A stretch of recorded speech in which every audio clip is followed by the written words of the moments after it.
ਜੂਨ 1984 ਦਾ ਜਦੋਂ ਜ਼ਿਕਰ ਆਉਂਦਾ ਹੈ ਅੱਜ ਵੀ ਤਾਂ ਜ਼ਿਹਨ 'ਚ ਕੀ ਆਉਂਦਾ ਹੈ? ਜਿਹੜਾ 84 ਵਰਗਾ ਦਿਨ ਕਦੇ ਵੀ ਨਾ ਹੋਵੇ। ਅਸੀਂ ਭੁੱਲ ਨਹੀਂ ਸਕਦੇ ਉਹ, ਕਿਉਂਕਿ ਅੱਖੀਂ ਦੇਖਿਆ, ਅੱਖੀਂ ਹੰਡਾਇਆ ਅਸੀਂ ਉਹ ਸਾਕਾ।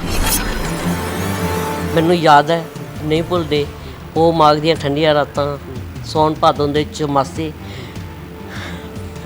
ਜਦੋਂ ਅਸੀਂ ਲੋਕਾਂ ਦੀਆਂ ਬੱਬੀਆਂ ਦੇ ਥੱਲੇ ਪਰਾਲੀਆਂ ਵਿਛਾ ਕੇ ਮੱਛਰ ਲੜਾ ਕੇ ਅਸੀਂ ਸੌਂਦੇ ਰਹੇ।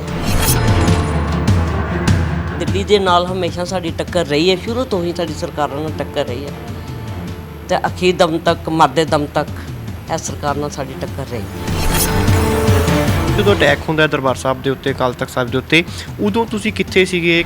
ਆਸਾਰ ਤੇ 78 ਤੋਂ ਬਾਅਦ ਹੀ ਬਣਨੇ ਸ਼ੁਰੂ ਹੋ ਗਏ ਸੀਗੇ, ਕਿਉਂਕਿ ਜਦੋਂ ਅਸੀਂ ਉੱਥੇ ਗੁਰੂ ਨਾਨਕ ਨਿਵਾਸ ਵਿੱਚ ਰਹਿੰਦੇ ਸੀਗੇ ਉਸ ਵੇਲੇ ਸਾਨੂੰ ਜਿਹੜੀਆਂ ਜਥੇਬੰਦੀਆਂ ਸੀਗੀਆਂ, ਸਾਨੂੰ ਜਿਹੜੇ ਹੱਥ ਗੋਲੇ ਜੇ ਹੁੰਦੇ ਨੇ ਦੇਸੀ, ਉਹ ਸਾਨੂੰ ਫੜਾ ਕੇ ਜਾਂਦੇ ਹੁੰਦੇ ਸੀਗੇ ਵੀ ਜੇਕਰ ਕੋਈ ਇੱਥੇ ਆਇਆ ਤਾਂ ਤੁਸੀਂ ਇਹ ਉੱਪਰੋਂ ਖਿੜਕੀ ਦੇ ਵਿੱਚੋਂ ਦੀ ਇਹੀ ਸੁਣੋ। ਅਤੇ ਰਾਤ ਨੀਅਰ ਅਬਾਊਟ 12 ਦਾ ਟਾਈਮ ਹੋਣਾ ਜਦੋਂ ਮੈਨੂੰ ਆਰਮੀ ਦੇ ਬੂਟਾਂ ਦੀ ਆਵਾਜ਼ ਆਉਂਦੀ ਹੈ। ਮੈਨੂੰ ਇਹ ਖਦਸ਼ਾ ਸੀਗਾ ਕਿ ਪੰਜਾਬ ਪੁਲਿਸ ਮੈਨੂੰ ਅਰੈਸਟ ਕਰ ਸਕਦੀ ਹੈ, ਬਟ ਇਸ ਗੱਲ ਦਾ ਅਹਿਸਾਸ ਨਹੀਂ ਸੀਗਾ ਕਿ ਆਰਮੀ ਵੀ ਅਰੈਸਟ ਕਰ ਸਕਦੀ। ਨਾਲ ਹੀ ਇੱਕ ਕਾਂਸਟੇਬਲ ਟਾਈਪ ਦੇ ਨੇ ਵੱਟ ਮਾਰਿਆ ਪਾਪਾ ਨੂੰ। ਉਸ ਵੇਲੇ ਮੈਨੂੰ ਬੜਾ ਹਰਟ ਹੋਇਆ ਕਿ ਇੱਕ ਆਫਿਸਰ ਹੈ ਆਰਮੀ ਦਾ ਔਰ ਇੱਕ ਚੀਫ ਇਨਸਾਨ ਦੇ ਕੋਲੋਂ ਵੱਟ ਖਾ ਰਿਹਾ, ਔਰ ਉਹ ਮੇਰੇ ਕਰਕੇ। ਉਸ ਤੋਂ ਬਾਅਦ ਜਦੋਂ ਮੈਂ ਵੀ ਬਾਹਰ ਨਿਕਲਦੀ ਹਾਂ, ਫਿਰ ਮੇਰੇ ਫਾਦਰ ਸਾਹਿਬ ਨੂੰ, ਮੈਂ ਸ਼੍ਰੀ ਸਾਹਿਬ ਪਾਈ ਹੋਈ ਸੀਗੀ, ਅਤੇ ਮੇਰੇ ਫਾਦਰ ਸਾਹਿਬ ਨੂੰ ਇੱਕ ਕਹਿੰਦਾ जी आप कह रहे थे कि आप मेरी बेटी का कसूर क्या है? आपकी बेटी का कसूर यही है जो इसने ये छुरी पहनी। इंटरोगेट ਪਹਿਲਾਂ ਮੈਂਟਲੀ ਕੀਤਾ ਸੀਗਾ ਇਹਨਾਂ ਨੇ, ਮੈਂਟਲੀ ਇਸ ਹਿਸਾਬ ਨਾਲ ਕਿ ਇੱਕੋ ਹੀ ਕੁਐਸਚਨ ਨੂੰ ਬਾਰ-ਬਾਰ ਪੁੱਟ ਕਰਨਾ ਔਰ ਉਹਨੂੰ ਤਰੋੜ ਕੇ ਮਤਲਬ ਕਿ ਇਸ ਢੰਗ ਨਾਲ ਕਿ ਇਨਸਾਨ ਕਨਫਿਊਜ਼ਨ ਵਿੱਚ ਜਾ ਜਾਏ, ਇੱਕੋ ਹੀ ਜਵਾਬ ਦਿੰਦਾ ਪਾਗਲ ਹੋ ਜਾਏ। ਬਟਸ ਵਗੈਰਾ ਮਾਰੇ ਜਦੋਂ ਇਹਨਾਂ ਨੂੰ ਸੈਟਿਸਫੈਕਸ਼ਨ ਨਹੀਂ ਹੁੰਦੀ ਸੀ ਕਿਸੇ ਗੱਲ ਦੀ, ਬਟ ਮਾਰੇ, ਇੱਥੇ ਬਟ ਵੀ ਲੱਕ ਦੇ ਵਿੱਚ ਮਾਰੇ। ਫਿਰ ਸਰਚ ਲਾਈਟਸ ਅੱਖਾਂ ਦੇ ਵਿੱਚ ਪਾਈਆਂ, ਇੰਨੀ ਗਰਮੀ ਹੋਣ ਦੇ ਬਾਵਜੂਦ ਧੁੱਪੇ ਖੜਾ ਕਰਕੇ ਸਰਚ ਲਾਈਟਸ ਪਾਈਆਂ ਅੱਖਾਂ 'ਚ। ਫਿਰ ਕਰੰਟਸ ਲਗਾਏ ਇਹਨਾਂ ਨੇ। ਜੇਕਰ ਉਹ ਪਾਣੀ ਆਪ ਹੀ ਪੁੱਛਦੇ ਸੀਗੇ ਕਿ ਪਾਣੀ ਪੀਣਾ, ਜੇਕਰ ਯੈਸ ਕਰਦੇ ਸੀਗੇ ਪਾਣੀ ਮੰਗਵਾਉਂਦੇ ਸੀਗੇ ਅਤੇ ਬੋਤਲ ਲਿਆ ਕੇ ਅਤੇ ਸਾਹਮਣੇ ਰੋੜ ਦਿੰਦੇ ਸੀ। ਤੋਂ ਤੁਸੀਂ ਇਹ ਵੀ ਦੱਸ ਦਿਓ ਵੀ ਮੇਰੀ ਜਿਹੜੀ ਮੰਗਣੀ ਆ ਉਹ ਵੀ ਜੇਲ੍ਹ ਦੇ ਵਿੱਚ ਹੀ ਹੋਈ ਸੀਗੀ, ਉਹ ਕਿਵੇਂ ਫਿਰ ਤੁਹਾਡਾ ਭਾਈ ਸਾਹਿਬ ਦੇ ਨਾਲ ਮੇਲ ਹੁੰਦਾ ਹੈ? ਕਿਸ ਤਰੀਕੇ ਦੇ ਨਾਲ ਫਿਰ ਉਹ ਮੰਗਣੀ ਦਾ ਪਲਾਨ ਬਣਦਾ ਹੈ? ਪਰ ਜੀ ਤੁਹਾਨੂੰ ਦੱਸਿਆ, ਜਾਂ ਜੇਲ੍ਹਾਂ ਵਿੱਚ ਰਹੇ, ਜਾਂ ਕੋਟਾਂ ਕਚਹਿਰੇ, ਜਾਂ ਪਕੌੜੇ ਰਹੇ, ਅਤੇ ਜਦੋਂ ਕਦੇ ਅਸੀਂ ਮਿਲਦੇ ਵੀ ਸੀਗੇ ਅਸੀਂ ਲੁਕ ਛਿਪ ਕੇ ਮਿਲਦੇ ਸੀਗੇ, ਲੋਕਾਂ ਦੀਆਂ ਬੰਬੀਆਂ 'ਤੇ ਜਾਂ ਲੋਕਾਂ ਦੇ ਘਰਾਂ ਵਿੱਚ। ਭਿੰਡਰਾਂ ਵਾਲੇ ਸੰਤਾਂ ਨੂੰ ਮੌਕਾ ਮਿਲਦਾ ਹੋਊਗਾ ਤੁਹਾਨੂੰ ਮਿਲਣ ਨੂੰ? ਕਦੀ ਨਿੱਜੀ ਤੌਰ ਦੇ ਉੱਤੇ ਮੁਲਾਕਾਤ ਹੋਈ? ਅਤੇ ਭਿੰਡਰਾਂ ਵਾਲਿਆਂ ਦਾ ਤਾਂ ਵੈਸੇ ਪਹਿਲਾਂ ਹੈ ਹੀ ਨਹੀਂ ਸੀਗਾ ਕਿ ਅਸੀਂ ਖਾਲਿਸਤਾਨ ਲੈਣਾ। ਖਾਲਿਸਤਾਨ ਵਾਸਤੇ ਤਾਂ ਉਹਨਾਂ ਨੇ ਕਹਿੰਦੇ ਵੀ ਅਸੀਂ ਲੈਣਾ ਨਹੀਂ ਹੈ, ਸਾਨੂੰ ਵੀ ਇਹੀ ਗੱਲ ਕਹਿੰਦੇ ਸੀਗੇ। ਸਤਿ ਸ਼੍ਰੀ ਅਕਾਲ, ਹਮਦਰਦ ਟੀਵੀ ਦੇਖ ਰਹੇ ਦਰਸ਼ਕਾਂ ਦਾ ਸਵਾਗਤ ਹੈ। ਮੈਂ ਹਾਂ ਸੁਖਵਿੰਦਰ ਸਿੰਘ। ਜੂਨ 1984 ਦਾ ਜਦੋਂ ਜ਼ਿਕਰ ਕਰਦੇ ਹਾਂ ਤਾਂ ਇਤਿਹਾਸ ਦੇ ਵਰਕੇ ਫੋਲਦੇ ਹਾਂ ਤਾਂ ਉੱਥੇ ਬਹੁਤ ਸਾਰੇ ਅਜਿਹੇ ਸਿੰਘ ਸਿੰਘਣੀਆਂ ਦੇ ਪਰਿਵਾਰਾਂ ਦੇ ਜ਼ਖਮਾਂ ਦੀ ਕਹਾਣੀ ਪੜ੍ਹਨ ਨੂੰ ਮਿਲਦੀ ਹੈ। ਅੱਜ ਤੁਹਾਨੂੰ ਇੱਕ ਅਜਿਹੀ ਸਿੰਘਣੀ ਦੇ ਨਾਲ ਮੁਲਾਕਾਤ ਕਰਵਾਉਣ ਜਾ ਰਹੇ ਹਾਂ ਜਿਸ ਨੇ ਉਸ ਦੌਰ ਦੇ ਵਿੱਚ ਨਾ ਸਿਰਫ ਬਗਾਵਤ ਕੀਤੀ ਉਸ ਰੋਸ ਦੇ ਵਜੋਂ, ਬਲਕਿ ਖੁਦ ਬਹੁਤ ਤਸ਼ੱਦਦ ਵੀ ਸਹਿਆ। ਉਹ ਬੀਬੀ ਜੀ ਕੁਲਵਿੰਦਰ ਕੌਰ ਜੀ ਸਾਡੇ ਨਾਲ ਨੇ। ਗੱਲਬਾਤ ਕਰਦੇ ਹਾਂ ਕਿ ਇਹਨਾਂ ਦੇ ਧਰਮ ਪਤਨੀ ਸੀਗੇ ਔਰ ਇਹਨਾਂ ਦਾ ਮੰਗਣੀ ਕਿਵੇਂ ਹੋਈ ਸੀ। ਵੱਡੀ ਗੱਲ ਹੈ ਕਿ ਇਹਨਾਂ ਦੀ ਮੰਗਣੀ ਵੀ ਜੇਲ੍ਹ ਦੇ ਵਿੱਚ ਹੋਈ ਸੀ। ਤਾਂ ਬੀਬੀ ਕੁਲਵਿੰਦਰ ਕੌਰ ਜੀ ਸਾਡੇ ਨਾਲ ਨੇ, ਗੱਲਬਾਤ ਕਰਦੇ ਹਾਂ। ਫਤਿਹ ਸਾਂਝ ਪਾਵਾਂਗੇ ਪਹਿਲਾਂ। ਵਾਹਿਗੁਰੂ ਜੀ ਕਾ ਖਾਲਸਾ, ਵਾਹਿਗੁਰੂ ਜੀ ਕੀ ਫਤਿਹ। ਬੀਬੀ ਜੀ, ਜਿਵੇਂ ਮੈਂ ਗੱਲ ਕਰ ਰਿਹਾ, ਥੋੜ੍ਹਾ ਆਪਣੇ ਬਾਰੇ ਦੱਸਿਓ। ਮੈਂ ਵੀ ਜ਼ਿਕਰ ਕੀਤਾ ਹੈ ਵੀ ਜੇਲ੍ਹ ਦੇ ਵਿੱਚ ਹੀ ਮੰਗਣੀ ਕਰਵਾਈ ਸੀ। ਜੂਨ 1984 ਦਾ ਜਦੋਂ ਜ਼ਿਕਰ ਆਉਂਦਾ ਹੈ ਅੱਜ ਵੀ ਤਾਂ ਜ਼ਿਹਨ 'ਚ ਕੀ ਆਉਂਦਾ ਹੈ? ਜਿਹਨ 'ਚ ਇਹੀ ਆਉਂਦਾ ਹੈ ਕਿ ਜਿਹੜਾ 84 ਵਰਗਾ ਦਿਨ ਕਦੇ ਵੀ ਨਾ ਹੋਵੇ। ਅਸੀਂ ਭੁੱਲ ਨਹੀਂ ਸਕਦੇ ਉਹ, ਕਿਉਂਕਿ ਅੱਖੀਂ ਦੇਖਿਆ, ਅੱਖੀਂ ਹੰਡਾਇਆ ਅਸੀਂ ਉਹ ਸਾਕਾ। ਅਤੇ ਜਿਹਨ ਵਿੱਚ ਆਉਂਦਾ ਕਿ ਜਦੋਂ ਵੀ ਸਾਨੂੰ ਮਤਲਬ ਕਿ ਇੱਕ ਟੇਕ ਆਫ ਰਿਵੈਂਜ ਦੀ ਭਾਵਨਾ ਆਉਂਦੀ ਹੈ ਕਿ ਸਰਕਾਰ ਦਿੱਲੀ ਦੇ ਨਾਲ ਹਮੇਸ਼ਾ ਸਾਡੀ ਟੱਕਰ ਰਹੀ ਹੈ, ਸ਼ੁਰੂ ਤੋਂ ਹੀ ਸਾਡੀ ਸਰਕਾਰਾਂ ਨਾਲ ਟੱਕਰ ਰਹੀ ਹੈ ਅਤੇ ਅਖੀਰ ਦਮ ਤੱਕ, ਮਰਦੇ ਦਮ ਤੱਕ ਇਹ ਸਰਕਾਰ ਨਾਲ ਸਾਡੀ ਟੱਕਰ ਰਹੇਗੀ। ਕਿਵੇਂ ਤੁਸੀਂ ਉਸ ਸਮੇਂ ਜੁੜੇ ਇਸ ਪਾਸੇ ਨੂੰ ਆਏ ਕਿਵੇਂ? ਜੂਨ 1984 ਦੇ ਵਿੱਚ ਤੁਸੀਂ ਕਿੱਥੇ ਸੀਗੇ? ਕੀ ਤੁਹਾਡੇ ਉਸ ਤੋਂ ਪਹਿਲਾਂ ਦੇ ਲਹਿਰ ਦੇ ਨਾਲ ਜੁੜੇ ਹੋਏ ਸੀਗੇ, ਜਾਂ ਉਦੋਂ ਉਹ ਉਸ ਜਿਹੜਾ ਦੁਖਾਂਤ ਸੀਗਾ ਉਹਨੂੰ ਨਹੀਂ ਸਹਾਰ ਸਕੇ? ਥੋੜਾ ਉਸ ਬਾਰੇ ਦੱਸਿਓ। ਹੁਣ ਦੱਸੋ, ਮੈਂ ਪਠਾਨਕੋਟ ਸ਼ਹਿਰ ਨੂੰ ਬਿਲੋਂਗ ਕਰਦੀ ਹਾਂ। ਪਾਪਾ ਮੇਰੇ ਆਰਮੀ ਆਫੀਸਰ ਸੀਗੇ ਔਰ 84 ਤੋਂ 82 ਦੇ ਵਿੱਚ ਰਿਟਾਇਰ ਹੋਏ ਨੇ ਐਜ਼ ਏ ਕੈਪਟਨ ਰੈਂਕ 2। ਤਾਂ ਉਸ ਤੋਂ ਪਹਿਲਾਂ ਅਸੀਂ 4 ਭੈਣਾਂ ਹੈਗੀਆਂ। ਮੇਰਾ ਰੀਅਲ ਬ੍ਰਦਰ ਨਹੀਂ ਕੋਈ ਵੀ ਸੀਗਾ ਔਰ ਪੇਰੈਂਟਸ ਨੇ ਸਾਨੂੰ ਇੱਕ ਬੇਟਿਆਂ ਦੀ ਤਰ੍ਹਾਂ ਹੀ ਲਾਡ ਪਿਆਰ ਦਿੱਤਾ ਸੀ ਔਰ ਫਰੀडम ਦਿੱਤੀ ਸੀਗੀ ਕਿ ਅਸੀਂ ਜੋ ਮਰਜ਼ੀ ਕਰੀਏ, ਜਿਸ ਤਰ੍ਹਾਂ ਮਰਜ਼ੀ ਗੱਲਬਾਤ ਕਰੀਏ। ਹਾਂ, ਆਪਣਾ ਕਰੈਕਟਰ ਨੂੰ ਸਾਫ਼ ਰੱਖੀਏ। ਵੀ ਪੂਰੀ ਫਰੀडम ਸੀਗੀ ਸਾਨੂੰ ਗੱਲਬਾਤ ਕਰਨ ਦੀ। ਉਸ ਤੋਂ ਬਾਅਦ ਜਦੋਂ ਆਪਾਂ ਸਕੂਲੀ ਪੜ੍ਹਾਈ ਤੋਂ ਬਾਅਦ ਜਦੋਂ ਕਾਲਜ ਵਿੱਚ ਐਡਮਿਸ਼ਨ ਲਈ ਆ, ਤਾਂ ਮੈਨੂੰ ਵੈਸੇ ਬਚਪਨ ਤੋਂ ਹੀ ਮੈਨੂੰ ਸ਼ੌਂਕ ਹੁੰਦਾ ਸੀਗਾ, ਜਿਸ ਤਰ੍ਹਾਂ ਆਮ ਲੜਕੀਆਂ ਨੂੰ ਹੁੰਦਾ ਚੂੜੀਆਂ ਬੈਂਗਲਸ ਪਾ ਲਓ। ਮੈਨੂੰ ਇਹਨਾਂ ਚੀਜ਼ਾਂ ਤੋਂ, ਕਾਸਮੈਟਿਕ ਤੋਂ ਐਲਰਜੀ ਰਹੀ ਹੈ, ਨਫ਼ਰਤ ਰਹੀ ਹੈ ਦਿੱਲੀ। ਮੈਂ ਸੋਚਦੀ ਸੀ ਕਿ ਜਦੋਂ ਆਪਾਂ ਚੂੜੀਆਂ ਵਗੈਰਾ ਪਾਉਂਦੇ ਹਾਂ ਤਾਂ ਇੱਕ ਕਮਜ਼ੋਰੀ ਜਿਹੀ ਆ ਜਾਂਦੀ ਹੈ ਮਨ ਵਿੱਚ। ਇਸ ਕਰਕੇ ਮੈਨੂੰ ਬਚਪਨ ਤੋਂ ਇਸ ਚੀਜ਼ ਤੋਂ ਵੀ ਨਫ਼ਰਤ ਰਹੀ। ਹਾਲਾਂਕਿ ਮੇਰੀਆਂ ਦੂਸਰੀਆਂ ਭੈਣਾਂ ਨੂੰ ਇਹ ਪਸੰਦ ਸੀ, ਉਹਨਾਂ ਦੀ ਵਿਚਾਰਧਾਰਾ ਹੋਰ ਸੀ। ਅੱਛਾ, ਫਿਰ ਕਾਲਜ ਟਾਈਮ ਦੇ ਵਿੱਚ ਮੈਂ ਲਿਟਰੇਚਰ ਵੀ ਜਿਹੜਾ ਹੈ ਉਹ ਵੀ ਖਾੜਕੂ ਮਤਲਬ ਸਿੱਖ ਸ਼ਹੀਦਾਂ ਨਾਲ ਸੰਬੰਧਿਤ ਜਿਹੜਾ ਹੁੰਦਾ ਸੀਗਾ, ਇਹਦੇ ਵਿੱਚ ਸਿੱਖ ਬੀਬੀਆਂ ਦਾ ਜਿਹੜਾ ਯੋਗਦਾਨ ਕਿਵੇਂ ਰਿਹਾ, ਇਹ ਭਗਤ ਸਿੰਘ ਹੋਰਾਂ ਦਾ, ਕਰਤਾਰ ਸਿੰਘ ਸਰਾਭਾ ਦਾ, ਮਤਲਬ ਕਿ ਇੱਦਾਂ ਦਾ ਜਿਹੜਾ ਲਿਟਰੇਚਰ ਸੀ ਉਹ ਪੜ੍ਹਨਾ ਪਸੰਦ ਕਰਦੀ ਸੀ। ਤਾਂ ਮੈਨੂੰ ਚੰਗਾ ਲੱਗਦਾ ਸੀਗਾ ਪੜ੍ਹਨਾ। ਜਦੋਂ ਪੜ੍ਹਦੀ ਸੀ ਉਦੋਂ ਮੇਰੇ ਮਨ ਵਿੱਚ ਇੱਕ ਜੋਸ਼ ਇੱਕ ਆਉਂਦਾ ਸੀਗਾ ਕਿ ਕਾਸ਼ ਮੈਨੂੰ ਵੀ ਉਹ ਮੌਕਾ ਮੈਂ ਉਸ ਟਾਈਮ ਹੁੰਦੀ ਤਾਂ ਮੈਂ ਵੀ ਕੁਛ ਨਾ ਕੁਛ ਜ਼ਰੂਰ ਕਰਦੀ। ਅਤੇ ਸ਼ਾਇਦ ਉਸ ਤੋਂ ਬਾਅਦ 78 ਦੇ ਵਿੱਚ ਦਾ ਜਦੋਂ ਕਾਂਡ ਹੁੰਦਾ, ਨਿਰੰਕਾਰੀ ਕਾਂਡ, ਇਸ ਦਾ ਮੇਰੇ ਮਨ 'ਤੇ ਬਹੁਤ ਜ਼ਿਆਦਾ ਅਸਰ ਹੋ ਜਾਂਦਾ। ਇਸ ਨੂੰ ਮਤਲਬ ਕਿ ਜਿਹਨੂੰ ਕਹਿੰਦੇ ਨਹੀਂ ਬਰਦਾਸ਼ਤ ਕੀਤਾ ਗਿਆ ਸੀਗਾ। ਉਸ ਤੋਂ ਬਾਅਦ ਅਸੀਂ ਸੋਚ ਲਿਆ ਸੀਗਾ ਕਿ ਅਸੀਂ ਹੁਣ ਐਸੇ ਮੂਵਮੈਂਟ ਨੂੰ ਹੀ ਸਮਰਪਿਤ ਹੋ ਜਾਣਾ। ਉਸ ਤੋਂ ਬਾਅਦ ਛੇਤੀ ਹੀ ਮੇਰੇ ਪੇਰੈਂਟਸ, ਮੰਮੀ ਵੀ ਚਾਹੁੰਦੇ ਹੁੰਦੇ ਸੀਗੇ ਕਿ ਤੂੰ ਇਸਤਰੀ ਅਕਾਲੀ ਦਲ 'ਚ ਬੇਸ਼ੱਕ ਹੋ ਜਾ, ਬਟ ਤੁਹਾਨੂੰ ਪਤਾ ਕਿ ਖਾੜਕੂ ਲਹਿਰ ਨਾਲ ਕੋਈ ਵੀ ਪੇਰੈਂਟਸ ਨਹੀਂ ਚਾਹੁੰਦੇ ਕਿ ਸਿੱਧੀ ਤਰ੍ਹਾਂ। ਖੈਰ ਡਾਕਟਰ ਜਿੰਦਰ ਕੌਰ ਔਰ ਜੀ ਨਾਲ ਮਿਲ ਕੇ ਮੈਨੂੰ ਜ਼ਿਲ੍ਹੇ ਦੀ ਜਿਹੜੀ ਗੁਰਦਾਸਪੁਰ ਦੀ ਜਨਰਲ ਸਕੱਤਰ ਬਣਾਇਆ ਗਿਆ ਸੀਗਾ।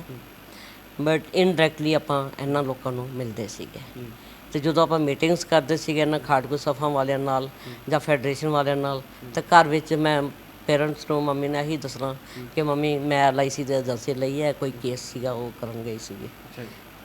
ਪੇਰੈਂਟਸ ਨੂੰ ਉਦੋਂ ਹੀ ਪਤਾ ਲੱਗਦਾ ਜਦੋਂ 6-7 ਜੂਨ ਦੀ ਰਾਤ ਨੂੰ ਆਰਮੀ ਮੈਨੂੰ ਅਰੈਸਟ ਕਰਨ ਆਉਂਦੀ ਹੈ। ਜੂਨ 1984 6-7 ਜੂਨ ਰਾਤ ਜੀ, ਉਦੋਂ ਹੀ ਮੇਰੇ ਪੇਰੈਂਟਸ ਨੂੰ ਅਸਲ ਵਿੱਚ ਪਤਾ ਲੱਗਦਾ ਕਿ ਇਹਦੀਆਂ ਵਿਚਲੇ ਕਾਰਨਾਮੇ ਕੀ ਸੀਗੇ। ਅੱਛਾ, 6-7 ਜੂਨ ਦੀ ਰਾਤ ਦੇ ਉੱਤੇ ਮੈਂ ਜ਼ਰੂਰ ਆਊਂਗਾ 1984 ਵਾਲੀ ਦੀ। ਉਸ ਤੋਂ ਪਹਿਲਾਂ ਜਦੋਂ ਅਟੈਕ ਹੁੰਦਾ ਦਰਬਾਰ ਸਾਹਿਬ ਦੇ ਉੱਤੇ, ਅਕਾਲ ਤਖਤ ਸਾਹਿਬ ਦੇ ਉੱਤੇ, ਉਦੋਂ ਤੁਸੀਂ ਕਿੱਥੇ ਸੀਗੇ? ਤੁਸੀਂ ਕਿਹਾ ਕਿ 1978 ਤੋਂ ਬਾਅਦ ਪ੍ਰਭਾਵਿਤ ਹੋ ਗਈ ਸੀਗੀ, ਇਸ ਪਾਸੇ ਨੂੰ ਤੁਰ ਪਏ ਸੀਗੀ, ਲਹਿਰ ਦੇ ਨਾਲ ਜੁੜ ਗਏ ਸੀਗੇ। ਜਦੋਂ ਅਟੈਕ ਹੋਇਆ ਉਦੋਂ ਤੁਸੀਂ ਕਿੱਥੇ ਸੀਗੇ? ਫਿਰ ਕਿਵੇਂ ਤੁਹਾਨੂੰ ਅਰੈਸਟ ਕੀਤਾ ਗਿਆ ਸਾਰਾ? ਦੇਖੋ, ਜਦੋਂ 78 ਤੋਂ ਬਾਅਦ ਬੇਸ਼ੱਕ ਆਪਾਂ ਸਟੂਡੈਂਟ ਲਾਈਫ ਵਿੱਚ ਸੀਗੇ, ਬਟ ਪੜ੍ਹਾਈ ਵਿੱਚ ਇੰਨਾ ਮਨ ਨਹੀਂ ਲੱਗਿਆ ਹੈਗਾ। ਇਹ ਐਸੇ ਪਾਸੇ ਨੂੰ ਆਪਣੇ ਆਪ ਨੂੰ ਸਮਰਪਿਤ ਕਰ ਦਿੱਤਾ ਸੀਗਾ। ਉਸ ਤੋਂ ਬਾਅਦ ਜਦੋਂ ਮਤਲਬ ਕਿ ਪਿੰਡਾਂ ਦੇ ਵਿੱਚ, ਕਾਲਜਿਸ ਦੇ ਵਿੱਚ ਕੋਈ ਕਾਨਫਰੰਸ ਹੁੰਦੀ ਸੀ, ਕੋਈ ਸਮਾਗਮ ਹੁੰਦਾ ਸੀਗਾ, ਉਹਦੇ ਵਿੱਚ ਪਾਰਟੀਸਪੇਟ ਕਰਨਾ ਔਰ ਪਿੰਡਾਂ ਵਾਲਿਆਂ ਦੇ ਫੇਵਰ ਵਿੱਚ ਪ੍ਰਚਾਰ ਕਰਨਾ, ਇਨ ਫੇਵਰ ਆਫ ਸਿੱਖ ਹੋਮਲੈਂਡ, ਖਾਲਸ, ਮਤਲਬ ਕਿ ਇਸ ਤਰ੍ਹਾਂ ਪ੍ਰਚਾਰ ਆਪਾਂ ਕਰਦੇ ਸੀਗੇ। ਔਰ ਉਹਦੇ ਵਿੱਚ ਇਲਾਕਾ ਨਿਵਾਸੀਆਂ ਵੱਲੋਂ ਮੋਟੀਵੇਸ਼ਨ ਵੀ ਬੜੀ ਜ਼ਿਆਦਾ ਮਿਲਦੀ ਸੀਗੀ। ਔਰ ਐਸੇ ਹੀ ਪ੍ਰਚਾਰ ਦੇ ਦੌਰਾਨ ਜਦੋਂ ਮਤਲਬ ਕਿ CID ਵਗੈਰਾ ਨੂੰ ਪਤਾ ਲੱਗ ਗਿਆ, ਉਹਨਾਂ ਨੇ ਸਾਡੇ ਵਾਰੰਟ ਕੱਢਣੇ ਸ਼ੁਰੂ ਕਰ ਦਿੱਤੇ ਸੀ। ਔਰ ਉਸ ਤੋਂ ਬਾਅਦ 81 ਕਿ 82 ਦੇ ਵਿੱਚ ਮੈਨੂੰ ਹੁਣ ਯਾਦ ਨਹੀਂ ਹੈ, ਦਲ ਖਾਲਸਾ ਨੇ ਇੱਕ ਵਾਰੀ ਇਹਨਾਂ ਨੇ ਟੰਗੇ ਸੀਗੇ ਸਿਰ, ਮਰੀਆਂ ਹੋਈਆਂ ਗਾਵਾਂ ਦੇ ਸਿਰ ਵੱਢ ਕੇ ਇਹਨਾਂ ਕਿਤੇ ਟੰਗੇ ਹੋਣੇ। ਉਸ ਤੋਂ ਬਾਅਦ ਬੈਨ ਲਗਾ ਦਿੱਤਾ ਸੀਗਾ। ਉਸ ਤੋਂ ਬਾਅਦ ਆਪਣੇ ਵੀ ਵਾਰੰਟ ਜਿਹੜੇ ਨੇ ਉਹ ਕੱਢੇ ਸੀਗੇ। ਉਸ ਤੋਂ ਬਾਅਦ ਮੈਂ ਦਰਬਾਰ ਸਾਹਿਬ ਗਈ ਸੀ। ਉੱਥੇ ਡਾਕਟਰ ਜਿੰਦਰ ਕੌਰ ਹੋਰਾਂ ਨੂੰ ਮਿਲ ਕੇ, ਕਿਉਂਕਿ ਮੇਰੇ ਮਾਮਾ ਜੀ ਸੰਤ ਲੌਂਗੋਵਾਲ ਦੇ ਪ੍ਰੈਸ ਸਕੱਤਰ ਸੀਗੇ ਔਰ ਉਸ ਟਾਈਮ 'ਤੇ ਗੁਰਦੁਆਰਾ ਸ਼੍ਰੋਮਣੀ ਕਮੇਟੀ ਦੇ ਪਬਲਿਸਿਟੀ ਇੰਚਾਰਜ ਵੀ ਸੀਗੇ, ਗੁਰਮੀਤ ਸਿੰਘ ਚੀਮਾ। ਉਹਨਾਂ ਕਰਕੇ ਫਿਰ ਮੈਨੂੰ ਗੁਰੂ ਨਾਨਕ ਨਿਵਾਸ ਵਿੱਚ ਸਾਨੂੰ ਰੂਮ ਮਿਲ ਗਿਆ ਸੀਗਾ। ਮੇਰੇ ਨਾਲ ਇੱਕ ਹੋਰ ਮੇਰੀ ਫਰੈਂਡ ਸੀਗੀ, ਉਹ ਵੀ ਮੇਰੇ ਨਾਲ ਹੀ ਸੀਗੀ, ਪਕੌੜੀ ਸੀਗੀ। ਉਹ ਕਿਸੇ ਕਾਰਨ ਕਰਕੇ ਮੈਂ ਉਹਦਾ ਨਾਮ ਨਹੀਂ ਲੈ ਸਕਦੀ। ਅੱਛਾ, ਅਤੇ ਉਸ ਤੋਂ ਬਾਅਦ ਅਸੀਂ ਉੱਥੇ ਰਹੀਆਂ ਔਰ ਉਹਨਾਂ ਦਿਨਾਂ ਦੇ ਵਿੱਚ ਹੀ ਸਾਡਾ ਪਿੰਡਾਂ ਵਾਲਿਆਂ ਦੇ ਨਾਲ ਕੰਟੈਕਟ ਹੁੰਦਾ ਹੈ, ਕਿਉਂਕਿ ਪਿੰਡਾਂ ਵਾਲੇ ਵੀ ਉੱਥੇ ਗੁਰੂ ਨਾਨਕ ਨਿਵਾਸ ਵਿੱਚ ਹੀ ਪਹਿਲਾਂ ਰਹਿੰਦੇ ਰਹੇ ਨੇ, ਉੱਥੇ ਹੀ ਉਹਨਾਂ ਦਾ ਕਮਰਾ ਹੁੰਦਾ ਸੀਗਾ। ਹੋਰ ਵੀ ਜਿਹੜੀਆਂ ਦਲ ਖਾਲਸਾ ਦੇ ਜਿਸ ਤਰ੍ਹਾਂ ਬਲਬੀਰ ਸਿੰਘ ਸੰਧੂ ਹੋਰੀ ਸੀਗੇ, ਮਨਮੋਹਨ ਸਿੰਘ ਹੋਰੀ, ਉਹਨਾਂ ਦਾ ਵੀ ਨਾਲ ਹੀ ਰੂਮ ਹੁੰਦਾ ਸੀਗਾ। ਅਸੀਂ ਉੱਥੇ ਇਕੱਠੇ ਮੀਟਿੰਗਸ ਵਗੈਰਾ ਕਰਦੇ ਸੀਗੇ। ਫੈਡਰੇਸ਼ਨ ਵਾਲਿਆਂ ਨਾਲ ਵੀ ਮੀਟਿੰਗਸ ਹੁੰਦੀਆਂ ਸੀਗੀਆਂ, ਸਾਰੀਆਂ ਅਟੈਂਡ ਕਰੀਦੀਆਂ ਸੀਗੀਆਂ। ਸਭ ਤੋਂ ਪਹਿਲਾਂ ਉਸ ਤੋਂ ਬਾਅਦ ਜਦੋਂ ਮੈਂ ਘਰ ਆਈ ਹਾਂ, ਔਰ ਐਸੇ ਦੌਰਾਨ ਹੀ ਮੇਰਾ ਮਤਲਬ ਕਿ ਸੰਬੰਧ ਬਣਦਾ ਹੋਇਆ ਦਲ ਖਾਲਸਾ ਵਾਲਾ, ਅੱਛਾ ਕਿਸੇ ਵੀ ਤਰ੍ਹਾਂ ਨਾਲ ਹੋਇਆ। ਤੇ ਮੈਂ ਦਲ ਖਾਲਸਾ ਨਾਲ ਥੋੜ੍ਹਾ ਦੇਰ ਫੀਲਡ ਵਿੱਚ ਕੰਮ ਕੀਤਾ। ਅੱਛਾ ਜੀ। ਤੇ ਦਲ ਖਾਲਸਾ ਨਾਲ ਕੰਮ ਕਰਨ ਤੋਂ ਬਾਅਦ ਜਦੋਂ ਅਟੈਕ ਹੁੰਦਾ ਹੈ, ਉਦੋਂ ਤੁਸੀਂ ਦਰਬਾਰ ਸਾਹਿਬ ਤੋਂ ਕਿੰਨੇ ਦਿਨ ਪਹਿਲਾਂ ਉੱਥੇ ਸੀਗੇ, ਫਿਰ ਆਉਂਦੇ ਹੋ, ਫਿਰ 6-7 ਮੇਰੇ ਖਿਆਲ ਹਫ਼ਤਾ 10 ਦਿਨ ਪਹਿਲਾਂ ਹੀ ਮੈਂ ਦਰਬਾਰ ਸਾਹਿਬ ਗਈ ਹੋਵਾਂਗੀ। ਅੱਛਾ ਜੀ।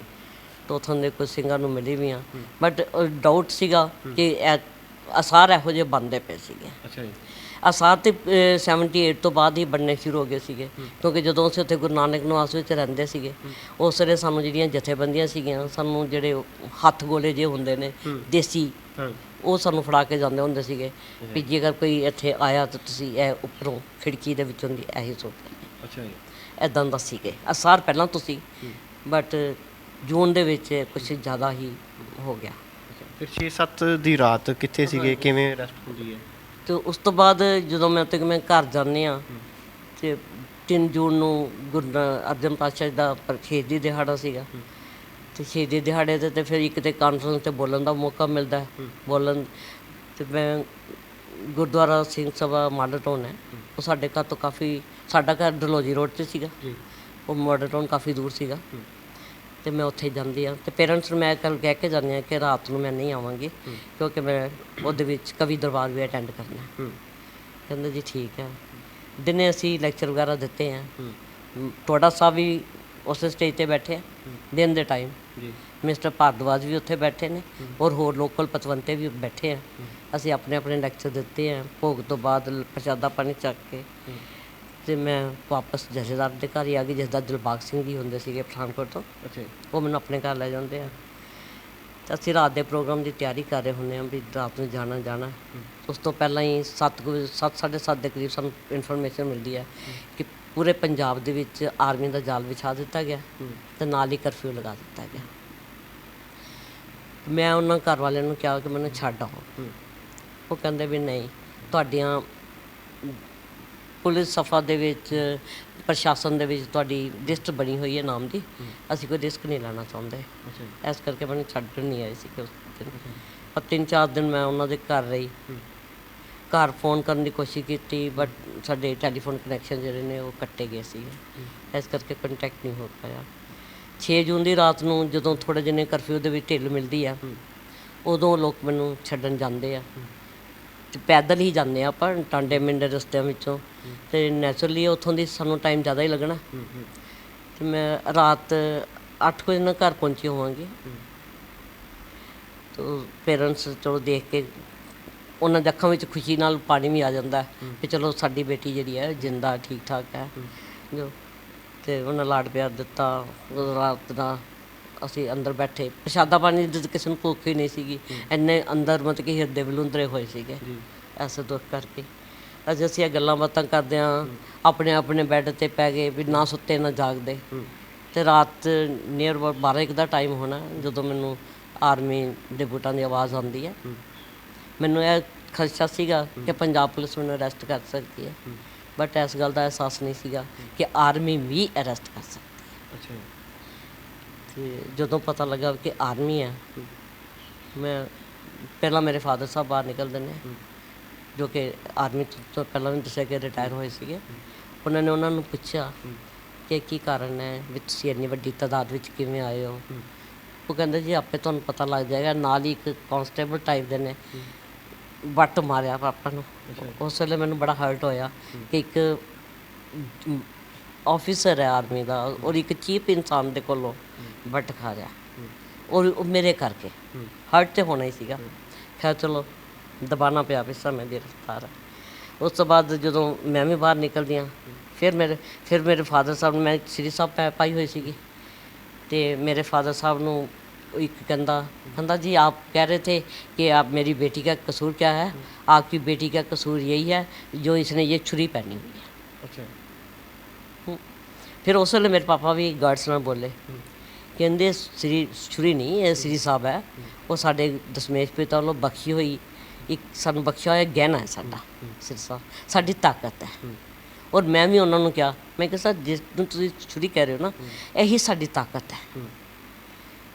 ਵੀ ਹੋਰ ਵੀ ਮੈਨੂੰ ਹੁਣ ਖਿਆਲ ਨਹੀਂ ਕਿ ਕਿੱਦਾਂ ਮੈਂ ਜਜ਼ਬਾਤ ਵਿੱਚ ਆ ਕੇ ਉਹਨਾਂ ਨੂੰ ਕਿਹਾ। ਤੇ ਪਾਪਾ ਨੇ ਵੀ ਉਸ ਕਹਿੰਦੇ ਕਿ ਜੇਕਰ ਇਹ ਅੰਮ੍ਰਿਤਧਾਰੀ ਹੋਣਾ ਹੀ ਅੱਤਵਾਦੀ ਹੋਣਾ ਜਾਂ ਗੁਨਾਹ ਹੈ, ਤਾਂ ਮੈਂ ਅੰਮ੍ਰਿਤ ਨਹੀਂ ਛਕਿਆ, ਮੈਂ ਵੀ ਅੰਮ੍ਰਿਤ ਛਕਾਂਗਾ। ਔਰ ਮੈਂ ਚਾਹਾਂਗਾ ਕਿ ਦੇਸ਼ ਦਾ ਸਿੱਖ ਕੌਮ ਦਾ ਬੱਚਾ ਅੰਮ੍ਰਿਤ ਛਕੇ, ਅਸੀਂ ਸਾਰੇ ਅੱਤਵਾਦੀ ਹਾਂ। ਪਾਪਾ ਨੇ ਉਸ ਵੇਲੇ ਇੰਨੀ ਗੱਲ ਕਹੀ। ਮੈਨੂੰ ਡਾਊਟ ਸੀਗਾ ਕਿ ਪਾਪਾ ਮੇਰੇ 'ਤੇ ਨਾਰਾਜ਼ ਹੋਣਗੇ, ਬਟ ਪਾਪਾ ਨੇ ਜਦੋਂ ਇਹ ਗੱਲ ਕਹੀ ਤਾਂ ਮੈਨੂੰ ਹੋਰ ਮੋਟੀਵੇਸ਼ਨ ਮਿਲੀ। ਫਿਰ ਉਹ ਤੁਹਾਨੂੰ ਗ੍ਰਿਫਤਾਰ ਕਰਕੇ ਲੈ ਗਏ? ਹਾਂਜੀ, ਜਦੋਂ ਉਹਨਾਂ ਨੇ ਮਤਲਬ ਕਿ ਮੇਰੀ ਤਲਾਸ਼ੀ ਲਈ ਹੈ, ਜਦੋਂ ਅਰੈਸਟ ਕਰਨ ਤੋਂ ਬਾਅਦ ਪਹਿਲਾਂ ਉਹਨੇ ਤਲਾਸ਼ੀ ਲਈ, ਮੇਰੇ ਘਰ ਦੀ ਲਈ, ਮੇਰੀ ਤਲਾਸ਼ੀ ਲੈਣ ਤੋਂ ਬਾਅਦ ਇੱਦਾਂ ਹੀ ਮੇਰੇ ਡਰਾਇੰਗ ਰੂਮ ਵਿੱਚ ਸੋਫਾ ਲੱਗਿਆ ਹੋਇਆ ਸੀਗਾ, ਮੈਨੂੰ ਇੱਦਾਂ ਬਿਠਾ ਦਿੱਤਾ।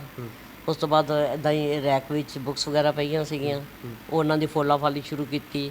ਕਿਚਨ 'ਚ ਲੂਣ ਮਿਰਚ ਮਸਾਲਿਆਂ ਵਾਲੇ ਡੱਬੇ, ਛੋਟੇ ਛੋਟੇ ਅਮਰੂਦਾਂ ਦੇ ਪਲਾਂਟ ਸੀਗੇ, ਉਹਨਾਂ 'ਤੇ ਵੀ ਸਰਚ ਮਾਰੀਆਂ, ਕੁਛ ਮਿਲੇ, ਹੋਰ ਤਾਂ ਪਤਾ ਨਹੀਂ। ਬਟ ਰੈਕ ਦੇ ਵਿੱਚ ਉਹਨਾਂ ਨੇ ਕੁਛ ਪੇਪਰ ਸੇ, ਕੁछ डॉक्यूमेंट्स ले, तो कहते जी यही कागज़ का टुकड़ा बहुत है, आपको 10 साल अंदर करने के लिए। अच्छा, मैं कहा सर ठीक है, इट मीनस मैनू 10 साल जीने की गारंटी मिल रही है। बेशक एक घड़ी का भी विश्वास नहीं है कि अगला साल आना या नहीं आना, तो मैनू खुशी है कि तुम मैनू 10 साल जीने की गारंटी तो दे रहे हो। तो कहते जी आपको डर नहीं लगता, हमने आपको गिरफ्तार किया। मैं कि डर काहदा है, तुसीं गिरफ्तार करना, तुसीं अपनी कार्रवाई करो। तो आर्मी हालांकि बहुत वड्डी तादाद ਵਿੱਚ ਸੀਗੇ, ਸਾਡੇ ਆਂਢੀ ਗੁਆਂਢੀ ਜਿੰਨੀਆਂ ਵੀ ਛੱਤਾਂ ਸੀਗੀਆਂ ਨਾ, ਛੱਤਾਂ ਭਰੀਆਂ ਪਈਆਂ ਸੀਗੀਆਂ, ਉਹ ਵੀ ਲੋਕੀ ਉੱਠ ਗਏ ਸੀਗੇ। ਉਸ ਵੇਲੇ ਇੱਦਾਂ ਲੱਗਦਾ ਸੀ ਇਹਨਾਂ ਨੇ ਪਤਾ ਨਹੀਂ ਮਾਰ ਹੀ ਦੇਣਾ ਵਾ, ਪਰ ਮੈਂ ਹੌਸਲਾ ਨਹੀਂ ਹਾਰਿਆ। ਮੈਂ ਕਿਹਾ ਤੁਸੀਂ ਠੀਕ ਹੈ, ਜੋ ਹੋਣਾ ਉਹ ਤਾਂ ਹੋ ਹੀ ਜਾਣਾ, ਜੇ ਇਹਨਾਂ ਨੇ ਮਾਰ ਵੀ ਮੁਕਾਣਾ ਤਾਂ ਮਾਰ ਦਿਓ। तो मैनू एक गल उन्होंने कही कि जी अगर आप हमारी कस्टडी में हैं, अगर आपने भागने की कोशिश की तो हम आपको शूट कर देंगे। तो मैं उन्होंने कहा, मैं कि सर तुहाडे हिंदुस्तान की सरकार का कानून है कि लेडीज़ नूं लेडीज़ फोर्स ही अरेस्ट कर सकते हैं, तुसीं लेडीज़ फोर्स लियाओ और मैनू अरेस्ट करो, अदरवाइज मैं इत्थों नहीं हिलांगी, बेशक मैनू शूट कर दो। तो पता नहीं उन्होंने मन में भी की आ गया, वैसे जबरी भी कर सकते सीगे, मेरा कहना नहीं भी मन सकते सीगे। मैनू नहीं पता भी किवें परमात्मा दे वल्लों ही मेहर पई है उन्होंने मन में, और वायरलेस की है। और थोड़ी देर बाद मेरे को पंजाब पुलिस के एक हैड कांस्टेबल और एक कांस्टेबल आ जाते हैं, और आके कहते भैन जी लेडीज़ फोर्स इस वे सारी गुरदासपुर गई हुई है, शाम तक तुहाडे कोल पहुँच जाएगी, उन्नी देर तक असीं तुहाडे नाल हाँ। तो पंजाब पुलिस के मुलाजमां नूं देख के मैनू थोड़ा इन्ना हौसला हो गया, क्योंकि आर्मी नूं देख के मैनू नहीं लगता सीगा कि मैं बचांगी उस वेले। तो मैनू यह सीगा कि मेरे नाल जो कुछ भी घटना वापरदी है, भावें मैनू मार के सुट्टदे ने, कुछ भी करदे ने, पंजाब पुलिस तो मेरे घरदियां नूं पता लग जाएगा मैं कित्थे हाँ, किन्ना हालातां विच रही हाँ। तो आर्मी वालियां तो पता ही नहीं लगना सीगा। मून एक ना हैगा इन्हां दा आर्मी हैडकुआटर है, मेरे ख्याल डोगरा रेजिमेंट है या बिहार रेजिमेंट है, मैनू हुण याद भुल गया, बिहार ही है मे भी।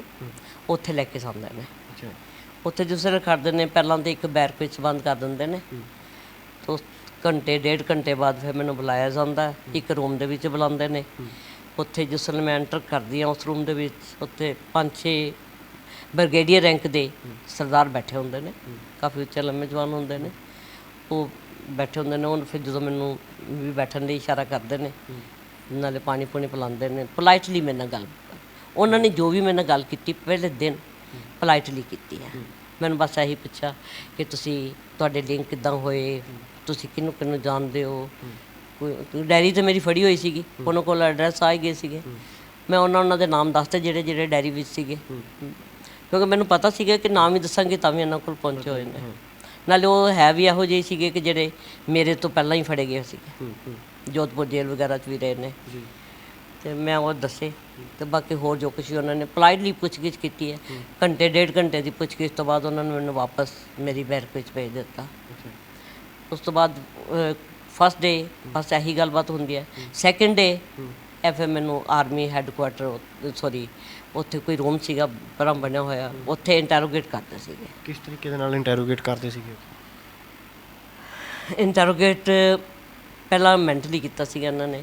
ਮੈਂਟਲੀ ਇਸ ਹਿਸਾਬ ਨਾਲ ਕਿ ਇੱਕੋ ਹੀ ਕੁਐਸਚਨ ਨੂੰ ਬਾਰ-ਬਾਰ ਪੁੱਟ ਕਰਨਾ ਔਰ ਉਹਨੂੰ ਤਰੋੜ ਮਰੋੜ ਕੇ ਮਤਲਬ ਕਿ ਇਸ ਢੰਗ ਨਾਲ ਕਿ ਇਨਸਾਨ ਕਨਫਿਊਜ਼ਨ ਵਿੱਚ ਜਾ ਜੇ ਇੱਕੋ ਹੀ ਜਵਾਬ ਦਿੰਦਾ ਪਾਗਲ ਹੋ ਜਾ, ਮਤਲਬ ਕਿ ਇਸ ਹਿਸਾਬ ਨਾਲ ਕਰਦੇ ਸੀਗੇ। ਅੱਛਾ, ਦੂਸਰੀ ਗੱਲ ਕਿ ਜਿਸ ਵੇਲੇ ਉਹਨਾਂ ਨੂੰ ਇੱਥੇ ਸੈਟਿਸਫੈਕਸ਼ਨ ਨਹੀਂ ਹੁੰਦੀ ਸੀਗੀ, ਫਿਰ ਉਸ ਤੋਂ ਬਾਅਦ ਉਹ ਦੂਜਾ ਦੇ ਹਥਿਆਰ ਵਰਤਦੇ ਸੀਗੇ, ਫਿਰ ਫਿਜ਼ੀਕਲੀ ਵੱਲ ਵੀ ਆਉਂਦੇ ਸੀਗੇ। ਫਿਜ਼ੀਕਲੀ ਕਿਸ ਤਰੀਕੇ ਨਾਲ ਇੰਟਰੋਗੇਟ ਕਰਦੇ? ਫਿਜ਼ੀਕਲੀ ਮੈਨੂੰ 15 ਦਿਨਾਂ ਦੇ ਰਿਮਾਂਡ ਦੇ ਦੌਰਾਨ ਇਹਨਾਂ ਦੇ ਵਿੱਚ 5-6 ਵਾਰੀ ਇਹਨਾਂ ਨੇ ਮੈਨੂੰ ਬਿਆਨ ਕਰਨ ਦੇ ਹੁਣ ਲੋਕ ਕੰਡੇ ਖੜੇ ਹੁੰਦੇ ਨੇ, ਉਸ ਵੇਲੇ ਵੈਸੇ ਕੁਝ ਵੀ ਅਹਿਸਾਸ ਨਹੀਂ ਸੀ ਹੋਇਆ। ਇਹਨਾਂ ਨੇ ਜਿੱਥੇ ਬਟਸ ਵਗੈਰਾ ਮਾਰੇ, ਜਦੋਂ ਇਹਨਾਂ ਨੂੰ ਸੈਟਿਸਫੈਕਸ਼ਨ ਨਹੀਂ ਹੁੰਦੀ ਸੀ ਕਿਸੇ ਗੱਲ ਦੀ, ਬਟ ਮਾਰੇ, ਇੱਥੇ ਬਟ ਵੀ ਲੱਕ ਦੇ ਵਿੱਚ ਮਾਰੇ। ਫਿਰ ਸਰਚ ਲਾਈਟਸ ਅੱਖਾਂ ਦੇ ਵਿੱਚ ਪਾਈਆਂ, ਇੰਨੀ ਗਰਮੀ ਹੋਣ ਦੇ ਬਾਵਜੂਦ ਧੁੱਪੇ ਖੜਾ ਕਰਕੇ ਸਰਚ ਲਾਈਟਸ ਪਾਈਆਂ ਅੱਖਾਂ 'ਚ। ਫਿਰ ਕਰੰਟਸ ਲਗਾਏ ਇਹਨਾਂ ਨੇ। ਫਿਰ ਜੇਕਰ ਪਾਣੀ ਆਪ ਹੀ ਪੁੱਛਦੇ ਸੀਗੇ ਕਿ ਪਾਣੀ ਪੀਣਾ, ਜੇਕਰ ਯੈਸ ਕਰਦੇ ਸੀਗੇ ਪਾਣੀ ਮੰਗਵਾਉਂਦੇ ਸੀਗੇ ਤੇ ਬੋਤਲ ਲਿਆ ਕੇ ਤੇ ਸਾਹਮਣੇ ਰੋੜ ਦਿੰਦੇ ਸੀਗੇ, ਪੀਣ ਨੂੰ ਨਹੀਂ ਦਿੰਦੇ ਸੀਗੇ। ਤੇ ਮਨ ਦੁਖੀ ਤਾਂ ਹੁੰਦਾ ਸੀਗਾ, ਪਿਆਸ ਚਮਕਦੀ ਸੀ, ਪਰ ਉਹਨਾਂ ਦੇ ਅੱਗੇ ਆਪਾਂ ਤਰਲਾ ਮਿਹਨਤ ਨਹੀਂ ਕੀਤਾ ਸੀਗਾ ਕਿ ਨਹੀਂ ਸਾਨੂੰ ਦਿਓ, ਸਾਨੂੰ ਦਿਓ। ਵਾਹਿਗੁਰੂ ਅੱਗੇ ਇਹੀ ਅਰਦਾਸ ਕਰਦੀ ਸੀਗੀ ਕਿ ਪ੍ਰਮਾਤਮਾ ਇਹ ਪ੍ਰੀਖਿਆ ਦੀ ਘੜੀ ਹੈ ਤੇ ਸੇਵਾ ਦਾ ਮੌਕਾ ਹੈ, ਤੇ ਮੇਰੇ 'ਚ ਇੰਨਾ ਬਲ ਬਖਸ਼ੇ, ਨਾ ਤਾਕਤ ਬਖਸ਼ੀ ਕਿ ਕੋਈ ਇਹੋ ਜਿਹਾ ਕੰਮ ਨਾ ਹੋਵੇ ਮੇਰੇ ਕੋਲੋਂ ਕਿ ਜਿਹਦੇ ਨਾਲ ਕੌਮ ਦਾ ਸਿਰ ਨੀਵਾਂ ਹੋਵੇ। ਤੇ ਅਰਦਾਸਾਂ ਹੀ ਸ਼ਾਇਦ ਮੇਰੇ ਕੰਮ ਆ ਗਈਆਂ ਉਸ ਵੇਲੇ, ਤੇ ਮੈਂ ਚੜ੍ਹਦੀ ਕਲਾ ਵਿੱਚ ਰਹੀ ਹਾਂ। ਅੱਛਾ, ਉਮਰ ਕਿੰਨੀ ਕੁ ਸੀਗੀ ਜਦੋਂ ਇੰਟਰੋਗੇਟ ਕਰਦੇ ਸੀ? Near about 24-25। ਤਾਂ ਫਿਰ ਕੋਈ ਫਰਕ ਰੱਖਦੇ ਸੀਗੇ ਕੁੜੀ ਦਾ, ਜਾਂ ਕੁੜੀ ਹੈ ਇਹਨੂੰ ਇੰਟਰੋਗੇਟ ਲੇਡੀਜ਼ ਕਰਨਗੀਆਂ, ਲੇਡੀਜ਼ ਆਫੀਸਰ ਕਰਨਗੇ, ਜਾਂ ਮਰਦ ਹੁੰਦਾ ਤੇ ਉਹਨੂੰ ਮਰਦ ਇੰਟਰੋਗੇਟ ਕਰਦੇ? ਕੋਈ ਫਰਕ ਲੱਗਦਾ? ਮੈਨੂੰ ਤਾਂ ਲੱਗਦਾ ਵੀ ਨਹੀਂ, ਜੇਕਰ ਮੇਰੇ ਨਾਲ ਇਹ ਕੁਛ ਹੋਇਆ, ਜੇ ਮੇਰੇ ਨਾਲ ਉਹਨਾਂ ਨੇ ਕੋਈ ਫਰਕ ਨਹੀਂ ਕੀਤਾ ਤਾਂ ਫਰਕ ਕਿਵੇਂ ਬਾਕੀਆਂ ਨਾਲ ਕਿਵੇਂ ਫਰਕ ਕੀਤਾ ਹੋਏਗਾ? ਬਿਲਕੁਲ ਫਰਕ ਨਹੀਂ ਸੀ ਕਰਦੇ। ਕਿੰਨੇ ਕੁ ਦਿਨ ਚੱਲਿਆ ਫਿਰ ਇੰਟਰੋਗੇਸ਼ਨ ਤੁਹਾਡਾ? ਕਿੰਨੇ ਕੁ ਦਿਨ ਰੋਜ਼ ਰੂਟੀਨ ਦੇ ਵਿੱਚ ਇਸੇ ਤਰੀਕੇ ਨਾਲ ਕਰਦੇ? ਦੇਖੋ, ਰੂਟੀਨ ਦੇ ਵਿੱਚ ਆਰਮੀ ਜਿਹੜੇ ਪੰਜਾਬ ਪੁਲਿਸ ਦੇ ਅਧਿਕਾਰੀ ਆਉਂਦੇ ਸੀਗੇ, ਉਹ ਵੀ ਪੁੱਛਗਿੱਛ ਕਰਦੇ ਸੀਗੇ। ਉਸ ਦਿਨ ਆਰਮੀ ਆਰਮੀ ਇੰਟਰੋਗੇਸ਼ਨ ਤੋਂ ਥੋੜ੍ਹਾ ਬਚਾਅ ਹੋ ਜਾਂਦਾ ਸੀਗਾ। ਪੁਲਿਸ ਅਧਿਕਾਰੀ ਖੁਦ ਆ ਕੇ ਉੱਥੇ ਬੈਰਕ ਵਿੱਚ ਹੀ ਮੇਰੇ ਕੋਲ ਪੁੱਛਗਿੱਛ ਕਰਦੇ ਸੀਗੇ। ਪੁਲਿਸ ਅਧਿਕਾਰੀਆਂ ਨੂੰ ਟਾਰਚਰ ਵਗੈਰਾ ਨਹੀਂ ਕੀਤਾ ਸੀਗਾ ਉਸ ਟਾਈਮ। ਟਾਰਚਰ ਦਾ ਅਧਿਕਾਰ ਮੇ ਵੀ ਆਰਮੀ ਨੂੰ ਸੀਗਾ। ਕਿੰਨੀ ਦੇਰ ਫਿਰ ਤੁਸੀਂ ਜੇਲ੍ਹ ਦੇ ਵਿੱਚ ਰਹੇ ਹੋ? ਕਦੋਂ ਫਿਰ ਤੁਹਾਡੀ ਪ੍ਰੋਪਰ? ਉਸ ਤੋਂ ਬਾਅਦ ਫਸਟ ਟਾਈਮ ਮੈਨੂੰ 15 ਦਿਨਾਂ ਦੇ ਬਾਅਦ, ਮੈਂ ਕਿਹਾ 29 ਕਿ 30 ਜੂਨ ਨੂੰ ਮੈਨੂੰ ਇਹਨਾਂ ਨੇ ਕੀਤਾ ਸੀਗਾ, ਫਸਟ ਟਾਈਮ ਅਦਾਲਤ ਵਿੱਚ ਪੇਸ਼ ਕੀਤਾ ਸੀਗਾ। ਅਤੇ ਜਿਸ ਦਿਨ ਨੂੰ ਫਸਟ ਟਾਈਮ ਮੈਨੂੰ ਅਦਾਲਤ ਵਿੱਚ ਪੇਸ਼ ਕੀਤਾ ਗਿਆ ਸੀਗਾ, ਉਸ ਦਿਨ ਪਹਿਲਾਂ ਤਾਂ ਮੈਂ ਘਬਰਾਈ ਹੋਈ ਸੀਗੀ ਕਿ ਪਤਾ ਨਹੀਂ ਮੇਰੇ ਪੇਰੈਂਟਸ ਕਿੱਦਾਂ ਸੋਚਣਗੇ, ਬਟ ਮੈਨੂੰ ਬੜੀ ਮੋਟੀਵੇਸ਼ਨ ਮਿਲੀ ਜਦੋਂ ਮੇਰੇ ਪੇਰੈਂਟਸ ਦੇ ਨਾਲ ਮੇਰੇ ਸ਼ਹਿਰ ਦੇ ਸਾਰੇ ਪਤਵੰਤੇ ਸੱਜਣ ਪਹੁੰਚੇ ਹੋਏ ਸੀਗੇ। ਯਾਨੀ ਕਿ ਕੋਰਟ ਪੂਰਾ ਇਹਨਾਂ ਸਿੰਘਾਂ ਨਾਲ ਹੀ ਭਰਿਆ ਹੋਇਆ ਸੀਗਾ। ਵਕੀਲ ਵੀ ਉਹਨਾਂ ਨੇ ਕੀਤੇ ਸੀਗੇ, ਵਕੀਲਾਂ ਦੇ ਪੈਨਲਸ ਬਣੇ ਹੁੰਦੇ ਸੀਗੇ ਉਸ ਵੇਲੇ, ਵਕੀਲ ਆਪੇ ਹੀ ਆ ਜਾਂਦੇ ਸੀਗੇ ਅਤੇ ਉਹਨਾਂ ਨੇ ਆਪੇ ਡਾਕੂਮੈਂਟਸ ਵਗੈਰਾ ਤਿਆਰ ਕਰਕੇ ਸਿਗਨੇਚਰ ਵਗੈਰਾ ਕਰਵਾ ਲਏ ਸੀਗੇ। ਉਸ ਚਾਹ ਪਾਣੀ ਪ੍ਰਸ਼ਾਦਾ ਵਗੈਰਾ ਉਹਨਾਂ ਨੇ ਪੁਲਿਸ ਵਾਲਿਆਂ ਨੂੰ ਛਕਾਇਆ ਅਤੇ ਸਾਨੂੰ ਸੰਗਤ ਨੂੰ ਛਕਾਇਆ। ਅੱਛਾ, ਜਦੋਂ ਤੁਸੀਂ ਇਹ ਵੀ ਦੱਸਦੇ ਹੋ ਵੀ ਮੇਰੀ ਜਿਹੜੀ ਮੰਗਣੀ ਆ ਉਹ ਵੀ ਜੇਲ੍ਹ ਦੇ ਵਿੱਚ ਹੀ ਹੋਈ ਸੀਗੀ, ਉਹ ਕਿਵੇਂ ਫਿਰ ਤੁਹਾਡਾ ਭਾਈ ਸਾਹਿਬ ਦੇ ਨਾਲ ਮੇਲ ਹੁੰਦਾ ਹੈ? ਕਿਸ ਤਰੀਕੇ ਦੇ ਨਾਲ ਫਿਰ ਉਹ ਮੰਗਣੀ ਦਾ ਪਲਾਨ ਬਣਦਾ ਹੁੰਦਾ? ਦੇਖੋ, ਜਦੋਂ ਆਪਾਂ ਤੁਹਾਨੂੰ ਦੱਸਿਆ ਹੋਇਆ ਵੀ ਜਦੋਂ ਇੱਥੇ ਮੈਂ ਅਦਾਲਤ ਵਿੱਚ ਪਹਿਲੀ ਵਾਰੀ ਪੇਸ਼ ਕੀਤਾ ਤਾਂ ਉਸ ਤੋਂ ਬਾਅਦ ਮੈਨੂੰ ਆਰਮੀ ਜਲੰਧਰ ਦੀ ਰੇਲਵੇ ਪੁਲਿਸ ਨੇ ਵੀ ਮੇਰਾ ਰਿਮਾਂਡ ਲਿਆ ਸੀਗਾ। ਉਸ ਤੋਂ ਬਾਅਦ ਜਲੰਧਰ ਦੀ ਰੇਲਵੇ ਪੁਲਿਸ ਜਿਹੜੀ ਉਹ ਮੈਨੂੰ ਰਿਮਾਂਡ 'ਤੇ ਲੈ ਕੇ ਆਈ ਸੀਗੀ। ਤਾਂ ਉੱਥੇ ਆਪਾਂ ਜਲੰਧਰ ਰੇਲਵੇ ਪੁਲਿਸ ਸਟੇਸ਼ਨ ਵੀ ਰਹੀ ਹਾਂ ਹਫ਼ਤਾ ਕੁ, ਉੱਥੇ ਵੀ ਇਹੀ ਇੰਟਰੋਗੇਟ ਹੁੰਦਾ ਰਿਹਾ। ਉੱਥੇ ਦੂਰ ਖੜ੍ਹਦੇ ਸੀਗੇ ਅਤੇ ਦਿਨ ਦੇ ਟਾਈਮ ਉੱਥੇ ਪੁਲਿਸ ਸਟੇਸ਼ਨ ਰਹਿਣਾ ਪੈਂਦਾ ਸੀਗਾ, ਰਾਤ ਦੇ ਟਾਈਮ ਅਤੇ ਦਿਨੇ ਉੱਥੇ ਖੜ੍ਹਦੇ ਸੀਗੇ। ਉੱਥੇ 10 ਕੁ ਦਿਨਾਂ ਦੇ ਰਿਮਾਂਡ ਤੋਂ ਬਾਅਦ ਇਹਨਾਂ ਨੇ ਮੈਨੂੰ ਹੁਸ਼ਿਆਰਪੁਰ ਦੀ ਅਦਾਲਤ ਵਿੱਚ ਫਸਟ ਟਾਈਮ ਪੇਸ਼ ਕੀਤਾ ਸੀਗਾ। ਹੁਸ਼ਿਆਰਪੁਰ ਦੀ ਅਦਾਲਤ ਦੇ ਵਿੱਚ ਜਦੋਂ ਮੈਨੂੰ ਪੇਸ਼ ਕੀਤਾ ਅਤੇ ਮੈਂ ਸਗੋਂ ਪੁਲਿਸ ਕਾਂਸਟੇਬਲ ਜਿਹੜੀਆਂ ਲੇਡੀ ਕਾਂਸਟੇਬਲ ਸੀਗੀਆਂ ਅਤੇ ਉਹਨਾਂ ਨੂੰ ਕਹਿੰਦੀ ਸੀਗੀ, ਮੈਂ ਕਿਹਾ ਹੁਸ਼ਿਆਰਪੁਰ ਵਿੱਚ ਮੇਰਾ ਕੋਈ ਵੀ ਨੌਨ ਨਹੀਂ ਹੈਗਾ, ਕੋਈ ਵਾਕਫ ਨਹੀਂ ਹੈ, ਇੱਥੇ ਮੈਂ ਕਲਮ ਕੱਢੀ ਤਰੀਕ ਭੁਗਤਾਂਗੀ ਕਿ ਉੱਥੇ ਮੇਰੇ ਪੇਰੈਂਟਸ ਨੂੰ ਵੀ ਨਹੀਂ ਪਤਾ ਹੋਣਾ।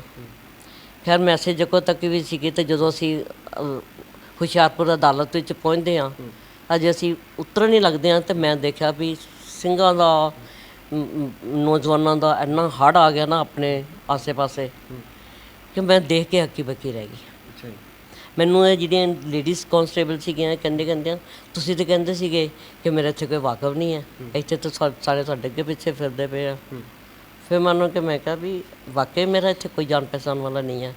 ਇਹ ਜੋ ਵੀ ਮਾਣ ਸਤਿਕਾਰ ਹੋ ਰਿਹਾ ਕੁਲਵਿੰਦਰ ਕੌਰ ਦਾ ਨਹੀਂ ਹੋ ਰਿਹਾ, ਇਹ ਇੱਕ ਪੰਥ ਦੀ ਬੇਟੀ ਦਾ ਹੋ ਰਿਹਾ ਹੈ, ਗੁਰੂ ਗੋਬਿੰਦ ਸਿੰਘ ਜੀ ਦੀ ਬੇਟੀ ਦਾ ਹੋ ਰਿਹਾ। ਮੈਨੂੰ ਕੋਈ ਨਹੀਂ ਜਾਣਦਾ, ਮੈਨੂੰ ਇੱਕ ਇੱਥੇ ਜੇਕਰ ਮੇਰੀ ਪਹਿਚਾਣ ਬਣੀ ਹੈ ਤੇ ਇੱਕ ਪੰਥ ਦੀ ਬੇਟੀ ਦੇ ਤੌਰ ਤੇ ਬਣੀ ਹੈ, ਗੁਰੂ ਗੋਬਿੰਦ ਸਿੰਘ ਜੀ ਦੀ ਬੇਟੀ ਦੇ ਤੌਰ ਤੇ ਬਣੀ ਹੈ। ਭਾਈ ਸਾਹਿਬ ਦੇ ਨਾਲ ਕਿਵੇਂ ਤੁਹਾਡਾ ਮੇਲ ਹੁੰਦਾ, ਰਣਜੀਤ ਸਿੰਘ ਜੀ ਹੋਰਾਂ ਦੇ ਨਾਲ, ਮਾਫ ਕਰਨਾ, ਪਰਮਜੀਤ ਸਿੰਘ ਹੋਰਾਂ ਦੇ ਨਾਲ ਕਿਵੇਂ ਤੁਹਾਡਾ ਮੇਲ ਹੁੰਦਾ? ਦੇਖੋ ਮੈਂ ਪਹਿਲਾਂ ਹੁਸ਼ਿਆਰਪੁਰ ਜੇਲ੍ਹ ਰਹੀ, ਉਸ ਤੋਂ ਬਾਅਦ ਮੈਨੂੰ ਕਿਸੇ ਤਰ੍ਹਾਂ ਨਾਲ ਮੈਂ ਰੈਫਰ ਕਰ ਦਿੱਤਾ ਗਿਆ ਆਪਣੀ ਗੁਰਦਾਸਪੁਰ ਜੇਲ੍ਹ ਵਿੱਚ। ਤੇ ਗੁਰਦਾਸਪੁਰ ਦੀ ਜੇਲ੍ਹ ਵਿੱਚ ਕਾਫੀ ਦੇਰ ਤੇ ਜਿੰਨੇ ਵੀ ਉੱਥੇ ਸਿੰਘ ਸੀਗੇ ਸਾਰੇ ਅਸੀਂ ਭੈਣਾਂ ਭਰਾਵਾਂ ਵਾਂਗੂ ਹੀ ਰਹਿੰਦੇ ਸੀਗੇ, ਇੱਕ ਦੂਸਰੇ ਦੇ ਦੁੱਖ ਸੁੱਖ ਵਿੱਚ ਆਪਾਂ ਭਾਈਵਾਲ ਹੁੰਦੇ ਸੀਗੇ, ਪਰਿਵਾਰ ਵੀ ਜਿਹੜੇ ਆਉਂਦੇ ਸੀਗੇ ਸਾਰਿਆਂ ਨੂੰ ਮਿਲਦੇ ਸੀਗੇ।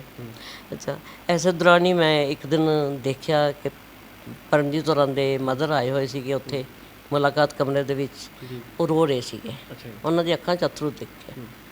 ਮੈਂ ਇੱਕ ਹਮਦਰਦੀ ਨਾਤੇ ਉਹਨਾਂ ਦੇ ਕੋਲ ਗਈ ਸੀ, ਮੇਰਾ ਰਿਸ਼ਤਾ ਕੋਈ ਨਹੀਂ ਸੀਗਾ, ਮੈਂ ਨਹੀਂ ਜਾਣਦੀ ਸੀ ਕੌਣ ਹੈ ਕੌਣ ਨਹੀਂ। ਹਮਦਰਦੀ ਨਾਤੇ ਮੈਂ ਉਹਨਾਂ ਦੇ ਕੋਲ ਗਈ ਤਾਂ ਉਹਨਾਂ ਨੂੰ ਪੁੱਛਿਆ, ਮੈਂ ਕਿਹਾ ਬੀਬੀ ਜੀ ਤੁਸੀਂ ਰੋਂਦੇ ਕਿਉਂ ਪਏ ਹੋ? ਉਹਨਾਂ ਨੇ ਆਪਣੀ ਦੁੱਖ ਭਰੀ ਕਹਾਣੀ ਦੱਸੀ, ਇੱਦਾਂ ਦਾ ਮੇਰਾ ਪੁੱਤਰ ਹੈ, ਉਹ ਜੇਲ੍ਹ ਵਿੱਚ ਹੈ, ਉਹਦੇ ਪਹਿਲਾਂ ਵੀ ਬੜੇ ਰਿਮਾਂਡ ਲਏ ਨੇ ਅਤੇ ਪੁਲਿਸ ਨੇ ਫਾਕਾ ਨਹੀਂ ਛੱਡਿਆ, ਤਾਂ ਹੁਣ ਫਿਰ ਉਹਨੂੰ ਲੱਦਾ ਕੋਠੀ ਸੰਗਰੂਰ ਦਾ ਰਿਮਾਂਡ ਲਿਜਾ ਰਹੇ ਨੇ। ਅਤੇ ਮੈਂ ਇਸ ਕਰਕੇ ਪਰੇਸ਼ਾਨ ਹਾਂ। ਅਤੇ ਮੈਂ ਤਾਂ ਨੈਚੁਰਲੀ ਉਹਨਾਂ ਨੂੰ ਵੈਸੇ ਹੀ ਸਮਝਾਇਆ, ਮੈਂ ਕਿਹਾ ਵੀ ਜੀ ਤੁਸੀਂ ਰੋਂਦੇ ਕਿਉਂ? ਜੇ ਤਾਂ ਰੋਣ ਦੇ ਨਾਲ ਪੁਲਿਸ ਨੇ ਰਿਮਾਂਡ ਲੈਣਾ ਬੰਦ ਕਰ ਦੇਗੀ ਅਤੇ ਆਪਾਂ ਵੀ ਤੁਹਾਡੇ ਨਾਲ ਰੋਣਾ ਸ਼ੁਰੂ ਕਰ ਦਿੰਦੇ, ਮੈਂ ਵੀ ਰੋਂਦੀ ਹਾਂ। ਅਤੇ ਜਦੋਂ ਉਹਨਾਂ ਨੇ ਰਿਮਾਂਡ ਲੈਣਾ ਹੀ ਲੈਣਾ, ਫਿਰ ਤੁਸੀਂ ਰੋਵੋ ਨਾ ਪਲੀਜ਼, ਦੁਸ਼ਮਣ ਦੇ ਸਾਹਮਣੇ ਨਹੀਂ, ਜੇ ਰੋਣਾ ਤਾਂ ਅੰਦਰ ਵੜ ਕੇ ਰੋ ਲਿਓ ਘਰ ਜਾ ਕੇ, ਅਦਰਵਾਈਜ਼ ਇੱਥੇ ਕਮਜ਼ੋਰ ਨਹੀਂ ਦੱਸਣਾ ਅਸੀਂ। ਫਿਰ ਮੈਂ ਉਹਨਾਂ ਨੂੰ ਸਿੱਖ ਇਤਿਹਾਸ ਬਾਰੇ ਚਾਨਣਾ ਪਾਇਆ, ਬੀਬੀਆਂ ਦੇ ਇਤਿਹਾਸ ਬਾਰੇ ਚਾਨਣਾ ਪਾਇਆ ਵੀ ਜਿੱਥੇ ਬੀਬੀਆਂ ਨੇ ਜੇਲ੍ਹਾਂ ਵਿੱਚ ਪੀਸੇ ਨੇ, ਬੱਚਿਆਂ ਦੇ ਟੋਟੇ ਕਰਵਾ ਕੇ ਹਾਰ ਗਲਾਂ 'ਚ ਪਵਾਏ ਨੇ, ਉੱਥੇ ਜੰਗ ਦੇ ਮੈਦਾਨ ਵਿੱਚ ਵੀ ਬੀਬੀਆਂ ਪਿੱਛੇ ਨਹੀਂ ਰਹੀਆਂ। ਬੀਬੀ ਸੁੰਦਰੀ ਜੀ ਦਾ ਇਤਿਹਾਸ ਹੈ, ਬੀਬੀ ਸ਼ਰਨ ਕੌਰ ਦਾ ਇਤਿਹਾਸ ਹੈ। ਇਸ ਤਰ੍ਹਾਂ ਦੇ ਉਹਨਾਂ ਨੂੰ ਇੱਦਾਂ ਮੋਟੀਵੇਟ ਕੀਤਾ। ਹਾਂਜੀ, ਅਤੇ ਪਰਮਜੀਤ ਪਿੱਛੇ ਖੜ੍ਹੇ ਸੁਣ ਰਹੇ ਸੀਗੇ। ਜਦੋਂ ਪਰਮਜੀਤ ਹੋਰਾਂ ਨੂੰ ਪਤਾ ਲੱਗਾ ਕਿ ਇੰਨਾ ਮਤਲਬ ਕਿ ਮੋਟੀਵੇਟ ਕੀਤਾ, ਇਹਨਾਂ ਨੇ ਮੈਨੂੰ ਥਾਪੜਾ ਦਿੱਤਾ ਅਤੇ ਨਾਲ ਹੀ ਕਹਿੰਦੇ ਵੀ ਅੱਗੇ ਤੋਂ ਵੀ ਇਨ ਫਿਊਚਰ ਵੀ ਜਦੋਂ ਵੀ ਮੁਲਾਕਾਤ ਲਈ ਆਉਣ ਮੇਰੇ ਮੰਮੀ ਤਾਂ ਇੱਦਾਂ ਹੀ ਮੋਟੀਵੇਟ ਕਰ ਦੇਣਾ। ਮੈਂ ਕਿਹਾ ਜੀ ਕੋਈ ਗੱਲ ਨਹੀਂ, ਇੱਕ ਦੋ ਦੇ ਮੁਲਾਕਾਤਾਂ ਵਿੱਚ ਤੁਹਾਡੇ ਮੰਮਾ ਨੂੰ ਸਟਰੋਂਗ ਕਰ ਦਾਂਗੇ ਆਪਾਂ। ਬਸ ਹੱਸੇ। ਉਸ ਦਿਨ ਤੋਂ ਬਾਅਦ ਹੀ ਇਹਨਾਂ ਦੇ ਮਨ ਵਿੱਚ ਬਣ ਗਿਆ ਸੀਗਾ ਕਿ ਮੈਂ ਮੈਰਿਜ ਦਾ ਖਿਆਲ ਆ ਗਿਆ ਹੋਣਾ। ਅਤੇ ਉਦੋਂ ਮੈਨੂੰ ਵੀ ਸੀਗਾ ਕਿ ਜੇਕਰ ਮੈਂ ਮੈਰਿਜ ਕਰਵਾਈ ਤਾਂ ਕਿਸੇ ਖਾੜਕੂ ਯੋਧੇ ਨਾਲ ਹੀ ਕਰਾਵਾਂਗੀ। ਅਤੇ ਬਸ ਇੱਕ ਦਿਨ ਗੱਲਾਂ ਵਿੱਚ ਹੀ ਮੈਨੂੰ ਪਰਮਜੀਤ ਕਹਿੰਦੇ ਕਿ ਮੈਰਿਜ ਬਾਰੇ ਤੁਹਾਡਾ ਕੀ ਖਿਆਲ ਆ? ਮੈਂ ਤਾਂ ਪਹਿਲਾਂ ਨਾ ਕੀਤੀ, ਮੈਂ ਕਿਹਾ ਵੀ ਨਹੀਂ, ਮੇਰਾ ਮੈਰਿਜ ਕਰਵਾਉਣ ਦਾ ਇਰਾਦਾ ਨਹੀਂ ਹੈਗਾ, ਬਟ ਪੇਰੈਂਟਸ ਚਾਹੁੰਦੇ ਆ ਕਿ ਜੇ ਮੈਰਿਜ, ਜੇ ਇਸ ਰਸਤੇ 'ਤੇ ਰਹਿਣਾ ਵਾ, ਇਸ ਲਾਈਨ 'ਚ ਕੰਮ ਕਰਨਾ ਤਾਂ ਮੈਰਿਜ ਕਰਵਾ ਲਓ। ਜੇ ਮੈਰਿਜ ਨਹੀਂ ਕਰਵਾਉਣੀ ਤਾਂ ਇਹ ਮੂਵਮੈਂਟ ਛੱਡ ਦਿਓ। ਤਾਂ ਮੈਂ ਕਿਹਾ ਮੈਂ ਮੂਵਮੈਂਟ ਨਹੀਂ ਛੱਡਣਾ ਚਾਹੁੰਦੀ ਅਤੇ ਮੈਰਿਜ ਕਰਵਾਉਣੀ ਨੂੰ ਪ੍ਰੈਫਰੈਂਸ ਦੇ ਦਾਂਗੀ, ਕਿਉਂਕਿ ਇਹ ਮੈਰਿਜ ਵੀ ਮੇਰੇ ਵਾਸਤੇ ਇੱਕ ਸੈਕਰੀਫਾਈਸ ਹੈ। ਫਿਰ ਮੈਨੂੰ ਪਰਮਜੀਤ ਕਹਿੰਦੇ ਜੇ ਮੈਂ ਮੈਰਿਜ ਕਰਵਾਉਣੀ ਚਾਹੁੰਦਾ ਹਾਂ, ਮੈਂ ਨਾ ਨਹੀਂ ਕਰ ਸਕੀ। ਮੈਂ ਕਿਹਾ ਜੀ ਦੇਖ ਲਓ ਆਪਣੇ, ਪਰ ਮੈਂ ਕਿਹਾ ਮੈਰਿਜ ਮੈਨੂੰ ਕੋਈ ਓਬਜੈਕਸ਼ਨ ਨਹੀਂ ਹੈ, ਬਟ ਸਾਡੇ ਦੋਨਾਂ ਦੇ ਪੇਰੈਂਟਸ ਜਿਹੜੇ ਉਹ ਮੰਨਣੇ ਚਾਹੀਦੇ ਨੇ। ਇਹ ਨਾ ਹੋਵੇ ਕਿ ਤੁਹਾਡੇ ਪੇਰੈਂਟਸ ਨਾ ਮੰਨਣ ਜ਼ਬਰਦਸਤੀ ਨੇ। ਕਹਿੰਦੇ ਨਹੀਂ, ਆਪਣੇ ਪੇਰੈਂਟਸ ਨੂੰ ਹੀ ਮਨਾਓ। ਕਿਸੇ ਤਰ੍ਹਾਂ ਉਹਨਾਂ ਨੇ ਮੇਰੇ ਪੇਰੈਂਟਸ ਨੂੰ ਹੀ ਮਨਾ ਲਿਆ ਤਾਂ ਆਪਣੇ ਪੇਰੈਂਟਸ ਨੂੰ ਹੀ ਮਨਾ ਲਿਆ। ਅਤੇ ਜੇਲ੍ਹ ਦੇ ਵਿੱਚ ਹੀ ਇੱਕ ਕੁਝ ਸਮਾਂ ਪਾ ਕੇ ਸਾਡੀ ਅੰਗੇਜਮੈਂਟ ਦੀ ਰਸਮ ਕਰ ਦਿੱਤੀ ਗਈ। ਜੇਲ੍ਹ ਦੇ ਵਿੱਚ ਹੀ ਕੁਝ ਸਿੰਘਾਂ ਨੇ ਸਾਨੂੰ ਦੱਸਿਆ ਹੀ ਨਹੀਂ।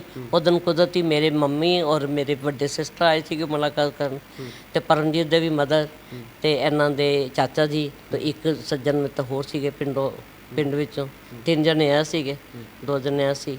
ਅਤੇ ਸਿੰਘਾਂ ਨੇ ਮੌਕਾ ਵੇਖ ਕੇ ਬਣਾ ਲਈ ਪਲਾਨ ਉੱਦਣ, ਅਤੇ ਜਿਸ ਦਾ ਪ੍ਰੀਤਮ ਸਿੰਘ ਜੀ ਭਾਟੀਆ ਕਾਦੀਆਂ ਤੋਂ ਨੇ, ਕਥਾਵਾਚਕ ਵੀ ਬੜੇ ਵਧੀਆ ਰਹੇ ਨੇ, ਅਤੇ ਹੈ ਵੀ ਗਰਮ ਖਿਆਲੀ ਸੀਗੇ।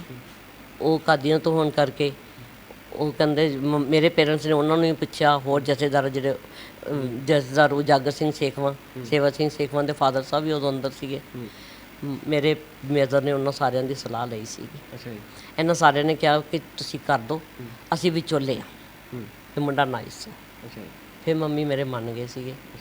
ਫਿਰ ਅੰਦਰੇ ਜਿਸਲੇ ਇਹਨਾਂ ਨੇ ਅਰਦਾਸ ਕੀਤੀ, ਜਥੇਦਾਰ ਪ੍ਰੀਤਮ ਸਿੰਘ ਜੀ ਭਾਟੀਆ ਹੋਰਾਂ ਨੇ, ਪਰਮਜੀਤ ਦੇ ਨਾਨਕੇ ਕਿਉਂਕਿ ਸੇਖਵੀਂ ਨੇ, ਤੇ ਸੇਵਾ ਸਿੰਘ ਸੇਖਵਾਂ ਹੋਰਾਂ ਦੇ ਫਾਦਰ ਸਾਹਿਬ ਉਜਾਗਰ ਸਿੰਘ ਸੇਖਵਾਂ ਵੀ ਅੰਦਰ ਸੀਗੇ, ਉਹ ਪਰਮਜੀਤ ਹੋਰਾਂ ਦੇ ਮਾਮਾ ਜੀ ਬਣ ਗਏ। ਤੇ ਮੇਰੇ ਸ਼ਹਿਰ ਦੇ ਜਥੇਦਾਰ ਵੀ ਅੰਦਰ ਸੀਗੇ, ਉਹ ਮੇਰੇ ਮਾਮਾ ਜੀ ਬਣ ਗਏ। ਅੰਦਰ ਹੀ ਅਰਦਾਸ ਕਰ ਦਿੱਤੀ। ਉਸ ਵੇਲੇ ਪ੍ਰਸ਼ਾਦ ਦਾ ਮਿਠਾਈ ਦੁੱਧ ਦੱਧ ਪਿਲਾਇਆ ਸਾਰਿਆਂ ਨੂੰ। ਤੇ ਜੇਲ੍ਹ ਵਾਲੇ ਤੋਂ ਬੜਾ ਜ਼ੋਰ ਲਾ ਰਹੇ ਸੀਗੇ ਕਿ ਤੁਸੀਂ ਮੈਰਿਜ ਵੀ ਅੰਦਰ ਕਰਵਾ ਲਓ, ਅਸੀਂ ਪਰਮਿਸ਼ਨ ਲਾ ਦਾਂਗੇ ਤੁਹਾਡੇ ਨਜ਼ਦੀਕੀ ਰਿਸ਼ਤੇਦਾਰਾਂ ਨੂੰ।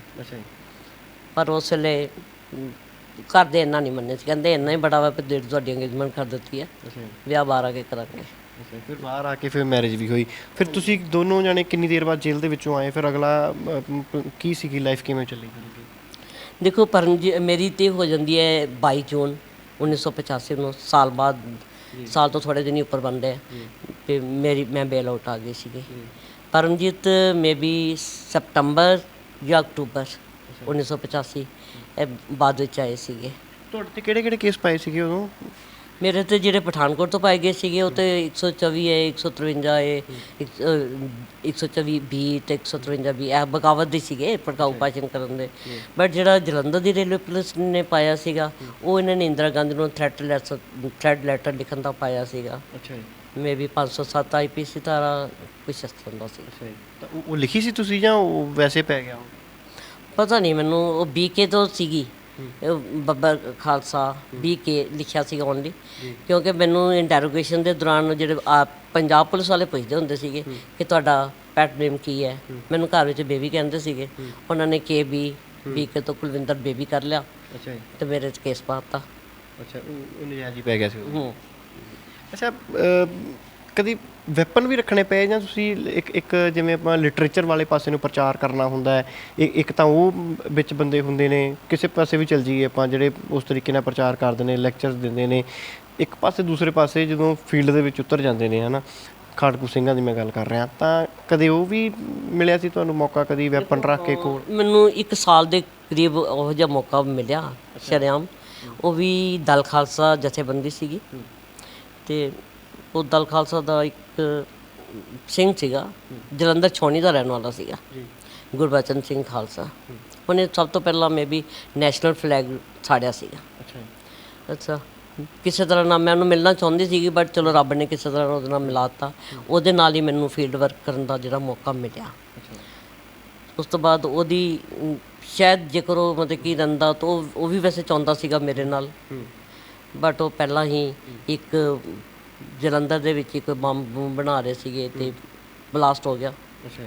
ਉਹ ਪਹਿਲਾਂ ਹੀ ਸ਼ਹਾਦਤ ਦਾ ਜਾਮ ਪੀ ਗਿਆ ਸੀਗਾ। ਤਾਂ ਫਿਰ ਉਹ 1 ਸਾਲ ਵੈਪਨ ਵੀ ਤੁਸੀਂ ਰੱਖਿਆ, ਮੁਕਾਬਲਾ ਵੀ ਕਦੀ ਹੋਇਆ ਫਿਰ ਤੁਹਾਡਾ? ਹਾਂਜੀ, ਇੱਕ ਮਤਲਬ ਕਿ 1-2 ਜਗ੍ਹਾ 'ਤੇ ਅਸੀਂ ਕੋਸ਼ਿਸ਼ ਕੀਤੀ, ਬਟ ਜਿਹੜਾ ਮੇਨ ਸੀਗਾ ਜਿੱਥੇ ਮੈਨੂੰ ਕੁਛ ਚਲਾਉਣ ਦਾ ਮੌਕਾ ਮਿਲਿਆ, ਉਹ ਮੁਕੇਰੀਆਂ ਦੇ ਆਪਣਾ ਕੇਵਲ ਕ੍ਰਿਸ਼ਨ ਨਾਂ ਦਾ ਹੁੰਦਾ ਸੀਗਾ, ਉਸ ਵੇਲੇ ਲੀਡਰ ਸੀਗਾ ਇਹਨਾਂ ਦਾ, ਉਹਦੇ 'ਤੇ ਉਹ ਚਲਾਇਆ ਸੀਗਾ। ਆਪਾਂ ਗੁਰਬਚਨ ਸਿੰਘ ਖਾਲਸਾ ਜੀ ਬਾਈਕ ਡਰਾਈਵ ਕਰ ਰਹੇ ਸੀਗੇ, ਮੈਂ ਪਿੱਛੇ ਬੈਠੀ ਸੀਗੀ, ਚਲਾਇਆ ਸੀਗਾ, ਬਟ ਥੋੜ੍ਹਾ ਜ਼ਖਮੀ ਹੋਇਆ ਸੀਗਾ, ਜ਼ਿਆਦਾ ਬਚ ਗਿਆ ਸੀਗਾ। ਅੱਛਾ, ਇਹ ਸਾਰੀ ਲਾਈਫ, ਇਸ ਤੋਂ ਪਹਿਲਾਂ ਭਿੰਡਰਾਂ ਵਾਲੇ ਸੰਤਾਂ ਨੂੰ ਮੌਕਾ ਮਿਲਦਾ ਹੋਊਗਾ ਤੁਹਾਨੂੰ ਮਿਲਣ ਨੂੰ? ਕਦੀ ਨਿੱਜੀ ਤੌਰ ਦੇ ਉੱਤੇ ਮੁਲਾਕਾਤ ਹੋਈ? ਕਿਸ ਤਰੀਕੇ ਦੇ ਉਹ ਸੀਗੇ, ਗੱਲਬਾਤ ਹੁੰਦੀ ਸੀਗੀ ਉਦੋਂ? ਕਦੀ ਕੋਈ ਗੱਲ ਚੇਤੇ ਹੋਊਗੀ ਉਹਨਾਂ ਦੀ ਕਹੀ ਤੁਹਾਨੂੰ? ਦੇਖੋ, ਜਦੋਂ ਅਸੀਂ ਭਿੰਡਰਾਂ ਵਾਲਿਆਂ ਨੂੰ ਮਿਲਣ ਦਾ ਮੌਕਾ ਮਿਲਿਆ, ਕਾਫੀ ਵਾਰੀ ਵੈਸੇ ਪਬਲਿਕਲੀ ਵੀ, ਅਤੇ 2-3 ਵਾਰੀ ਤਾਂ ਕਾਫੀ ਕਲੋਜ਼ ਹੋ ਕੇ ਵੀ ਮਿਲਣ ਦਾ ਮੌਕਾ ਮਿਲਿਆ। ਅਤੇ ਜਦੋਂ ਵੀ ਉਹ ਮਤਲਬ ਕਿ ਚਾਹੁੰਦੇ ਸੀਗੇ, ਉਹ ਤਾਂ ਹਮੇਸ਼ਾ ਹੀ ਕਹਿੰਦੇ ਸੀਗੇ ਕਿ ਪਾਠ ਕੋ ਸਾਨੂੰ ਕਹਿ ਦੇਣਾ 21 ਚੌਪਈ ਸਾਹਿਬ ਦੇ ਪਾਠ ਕਰੋ, ਪਾਠ ਵੱਲ ਜ਼ਿਆਦਾ ਧਿਆਨ ਦਿਓ, ਅਤੇ ਨਾਲ ਹੀ ਸਾਨੂੰ ਦਲੇਰ ਵੀ ਬਣਾਉਂਦੇ ਸੀਗੇ ਵੀ ਜੇਕਰ ਲੋੜ ਪਈ ਤਾਂ ਤੁਸੀਂ ਉਸ ਵੇਲੇ ਉਹ ਹੈਂਡ ਬੰਬ ਹੁੰਦੇ ਸੀਗੇ, ਇੱਕ ਪਿੰਨ ਕੱਢ ਕੇ ਦੇਸੀ ਜਿਹੇ ਬੰਬ ਹੁੰਦੇ ਸੀਗੇ, ਉਹ ਫੜਾਈ ਜਾਂਦੇ ਸੀਗੇ ਵੀ ਚਲੋ ਤੁਸੀਂ ਕਰ ਲਿਓ। ਅਦਰਵਾਈਜ਼ ਪਿੰਡਾਂ ਵਾਲੇ ਸਾਨੂੰ ਜ਼ਿਆਦਾ ਇਹੀ ਕਹਿੰਦੇ ਹੁੰਦੇ ਸੀਗੇ ਕਿ ਤੁਸੀਂ ਪਾਠ ਕਰੋ। ਅੱਛਾ ਜੀ। ਚੌਪਈ ਸਾਹਿਬ ਦੇ ਪਾਠ ਵੱਧ ਤੋਂ ਵੱਧ ਜਿੰਨੇ ਕਰ ਸਕਦੇ ਹੋ ਕਰੋ। ਅੱਛਾ, ਪਿੰਡਾਂ ਵਾਲੇ ਸੰਤਾਂ ਨੇ ਤੁਹਾਨੂੰ ਦਿੱਤੇ ਕੋਲੋਂ ਬੰਬ? ਉਹਨਾਂ ਨੇ ਨਹੀਂ ਦਿੱਤੇ, ਜਿਹੜੀ ਦੂਸਰੀਆਂ ਜਥੇਬੰਦੀਆਂ ਸੀਗੀਆਂ ਨਾ, ਇਹ ਸਾਨੂੰ ਉਹਨਾਂ ਨੇ ਫੜਾਏ ਸੀਗੇ। ਅੱਛਾ ਜੀ। ਹਾਂਜੀ। ਅਤੇ ਪਿੰਡਾਂ ਵਾਲਿਆਂ ਦਾ ਤਾਂ ਵੈਸੇ ਪਹਿਲਾਂ ਹੈ ਹੀ ਨਹੀਂ ਸੀਗਾ ਕਿ ਅਸੀਂ ਖਾਲਿਸਤਾਨ ਲੈਣਾ। ਖਾਲਿਸਤਾਨ ਵਾਸਤੇ ਤਾਂ ਉਹਨਾਂ ਨੇ ਕਹਿੰਦੇ ਵੀ ਅਸੀਂ ਲੈਣਾ ਨਹੀਂ ਹੈ, ਸਾਨੂੰ ਵੀ ਇਹੀ ਗੱਲ ਕਹਿੰਦੇ ਸੀਗੇ, ਅਸੀਂ ਖਾਲਿਸਤਾਨ ਮੰਗਣਾ ਨਹੀਂ ਹੈ, ਸਿੱਧਾ ਨਹੀਂ ਮੰਗਣਾ, ਇਹਨਾਂ ਨੂੰ ਆਪੇ ਹੀ ਮਜਬੂਰ ਹੋ ਕੇ ਸਾਨੂੰ ਉਸ ਪਾਸੇ ਤੋੜ ਦੇਣਾ, ਦੇਣਾ ਪੈਣਾ। ਅਦਰਵਾਈਜ਼ ਅਸੀਂ ਤਾਂ ਅਨੰਦਪੁਰ ਸਾਹਿਬ ਦੇ ਮਤੇ ਦੀ ਵੀ ਗੱਲ ਕੀਤੀ ਸੀਗੀ ਸਟਾਰਟਿੰਗ ਵਿੱਚ ਵੀ। ਅਨੰਦਪੁਰ ਸਾਹਿਬ ਦੇ ਮਤੇ ਵਿੱਚ ਨਾ ਕੇਵਲ ਪੰਜਾਬ ਦੀ ਗੱਲ ਸੀਗੀ, ਪੂਰੇ ਇੰਡੀਆ ਦੀਆਂ ਜਿੰਨੀਆਂ ਵੀ ਸਟੇਟਸ ਹੈ ਉਹਨਾਂ ਦੀ ਖੁਦ ਮੁਖਤਿਆਰੀ ਦੀ ਗੱਲ ਸੀਗੀ। ਹੋਰ ਕੁਝ ਨਹੀਂ ਸੀਗਾ, ਕਿਉਂਕਿ ਇਹਨਾਂ ਲੋਕਾਂ ਨੇ ਹਵਾ ਬਣਾ ਲਿਆ ਅਨੰਦਪੁਰ ਸਾਹਿਬ ਦਾ ਨਾਂ ਹੋਣ ਕਰਕੇ, ਕਿ ਅਨੰਦਪੁਰ ਸਾਹਿਬ ਸਿੱਖਾਂ ਦਾ ਇੱਕ ਵਿਸ਼ੇਸ਼ ਸਥਾਨ ਹੈ, ਇਸ ਕਰਕੇ ਇਹਨਾਂ ਨੇ ਹਵਾ ਬਣਾ ਲਿਆ ਉਹਨੂੰ, ਅੱਗੇ ਨਹੀਂ। ਬਾਕੀ ਉਹਦੇ ਵਿੱਚ ਕੁਝ ਵੀ ਗਲਤ ਨਹੀਂ ਸੀਗੀ। ਪਿੰਡਾਂ ਵਾਲੇ ਵੀ ਜੋ ਚਾਹੁੰਦੇ ਸੀਗੇ ਉਹ ਵੀ ਅਨੰਦਪੁਰ ਸਾਹਿਬ ਦੇ ਮਤੇ ਤੇ ਹੀ ਚੱਲਦੇ ਸੀ, ਪ੍ਰਚਾਰ ਵੀ ਆਪਾਂ ਜੋ ਕਰਦੇ ਸੀ ਅਨੰਦਪੁਰ ਸਾਹਿਬ ਦੇ ਮਤੇ ਤੇ ਹੀ ਕਰਦੇ ਸੀ। ਅੱਛਾ, ਜਿਹੜੀ ਉਹ ਲਾਈਫ ਸੀਗੀ, ਉਸ ਲਾਈਫ ਤੋਂ ਅੱਗੇ ਆ ਕੇ ਜੀਵਨ ਜਾਂ ਸਰਕਮਸਟੈਂਸਿਸ ਹੋਰ ਬਦਲ ਗਏ, ਉਸ ਚੀਜ਼ ਦਾ ਅੱਜ ਕੀ ਅਸਰ ਦੇਖਦੇ ਹੋ ਜ਼ਿੰਦਗੀ ਦੇ ਉੱਤੇ? ਅੱਜ ਵੀ ਉਸ ਚੀਜ਼ ਦਾ ਅਸਰ ਹੈਗਾ? ਕੋਰਟਾਂ ਕਚਹਿਰੀਆਂ ਦੇ ਵਿੱਚ ਜਾਣਾ ਜਾਂ ਹੋਰ ਜਿਹੜੀ ਇੱਕ ਨਜ਼ਰੀਆ ਹੁੰਦਾ ਤੁਹਾਡੇ ਪ੍ਰਤੀ, ਉਹ ਅੱਜ ਦੀ ਡੇਟ 'ਚ ਕੀ ਹੈਗੀ ਹੈ? ਦੇਖੋ, ਜਿੱਥੇ ਮੈਂ ਬਿਫੋਰ ਮੈਰਿਜ ਵੀ ਕੋਰਟਾਂ ਕਚਹਿਰੀਆਂ ਵਿੱਚ ਹੀ ਰਹੀ ਹਾਂ, ਜਿਸ ਔਰ ਆਫਟਰ ਮੈਰਿਜ ਵੀ ਮੈਨੂੰ ਪਰਮਜੀਤ ਹੋਰਾਂ ਦੇ ਜਿੰਨੇ ਵੀ ਕੇਸ ਪੈਂਦੇ ਸੀਗੇ, ਇਹਨਾਂ 'ਤੇ ਬਹੁਤ ਜ਼ਿਆਦਾ ਕੇਸ ਜਿਹੜੇ ਨੇ ਜੇਲ੍ਹ ਵਿੱਚੋਂ ਵੀ ਕੱਢ ਕੇ ਕਈ ਕੇਸ ਪਾ ਦਿੱਤੇ ਜਾਂਦੇ ਸੀਗੇ। ਜੇਲ੍ਹੋਂ ਬਾਹਰ ਆਉਣ 'ਤੇ ਵੀ ਇਹਨਾਂ ਨੂੰ ਘਰ ਟਿਕ ਨਹੀਂ ਬੈਠਣ ਦਿੱਤਾ ਗਿਆ ਸੀ। ਜੇ ਅਸੀਂ ਦੇਖਦੇ ਹਾਂ ਕਿ 12 ਦਸੰਬਰ ਨੂੰ ਮੈਰਿਜ ਹੋਈ ਹੈ, ਉਹ 12 ਦਸੰਬਰ 1985 ਨੂੰ, ਔਰ 9 ਅਪ੍ਰੈਲ 1991 ਨੂੰ ਸ਼ਹਾਦਤ ਦਾ ਜਾਮ ਪੈ ਜਾਂਦੇ ਨੇ। ਜੇਕਰ ਟਾਈਮਿੰਗ ਦੇ ਹਿਸਾਬ ਨਾਲ ਲਗਾਈਏ ਤਾਂ 5.25 ਸਾਲ ਦਾ ਵਕਫਾ ਹੈ। ਜੇਕਰ ਬਟ ਮੈਂ ਦੇਖਦੀ ਹਾਂ ਕਿ ਆਪਾਂ ਮੀਟ ਕਿੰਨਾ ਟਾਈਮ ਕੀਤਾ। ਲੋਕੀ ਦੇਖਦੇ ਨੇ ਕਿ 1 ਸਾਲ ਦੇ ਵਿੱਚ ਸਾਨੂੰ ਛੁੱਟੀਆਂ ਕਿੰਨੀਆਂ ਹੋਈਆਂ, ਅਸੀਂ ਇਹ ਦੇਖਦੇ ਹਾਂ ਕਿ ਇਹਨਾਂ 5.25 ਸਾਲ ਦੇ ਵਕਤ ਵਿੱਚ ਅਸੀਂ ਇੱਕ ਦੂਸਰੇ ਨਾਲ ਮੀਟ ਕਿੰਨਾ ਕੀਤਾ। ਉਹ ਮੈਂ ਦੇਖਦੀ ਹਾਂ ਤੇ 90 ਡੇਜ਼ ਵੀ ਨਹੀਂ ਬਣਦੇ ਜਿਹੜਾ ਅਸੀਂ ਇੱਕ ਦੂਸਰੇ ਨਾਲ ਮਿਲੇ ਹੋਵਾਂਗੇ। ਠੀਕ ਹੈ, ਉਹ ਵੀ ਇੱਦਾਂ ਕਿ ਲੁੱਕ ਛਿਪ ਕੇ, ਕਿਉਂਕਿ ਪਰਮਜੀਤ ਤੁਹਾਨੂੰ ਦੱਸਿਆ ਜਾਂ ਜੇਲ੍ਹਾਂ ਵਿੱਚ ਰਹੇ ਜਾਂ ਕੋਟਾਂ ਕਚਹਿਰੀ ਜਾਂ ਪਕੌੜੇ ਰਹੇ, ਅਤੇ ਜਦੋਂ ਕਦੇ ਅਸੀਂ ਮਿਲਦੇ ਵੀ ਸੀਗੇ ਅਸੀਂ ਲੁੱਕ ਛਿਪ ਕੇ ਮਿਲਦੇ ਸੀਗੇ, ਲੋਕਾਂ ਦੀਆਂ ਬੰਬੀਆਂ 'ਤੇ ਜਾਂ ਲੋਕਾਂ ਦੇ ਘਰਾਂ ਵਿੱਚ ਐਦਾਂ ਹੀ ਲੁੱਕ। ਮੈਨੂੰ ਯਾਦ ਹੈ, ਨਹੀਂ ਭੁੱਲਦੇ, ਉਹ ਮਾਘ ਦੀਆਂ ਠੰਡੀਆਂ ਰਾਤਾਂ, ਸੌਣ ਭਾਦੋਂ ਦੇ ਚਮਾਸੇ, ਜਦੋਂ ਅਸੀਂ ਲੋਕਾਂ ਦੀਆਂ ਬੰਬੀਆਂ ਦੇ ਥੱਲੇ ਪਰਾਲੀਆਂ ਵਿਛਾ ਕੇ ਮੱਛਰ ਲੜਾ ਕੇ ਅਸੀਂ ਸੌਂਦੇ ਰਹੇ ਹਾਂ।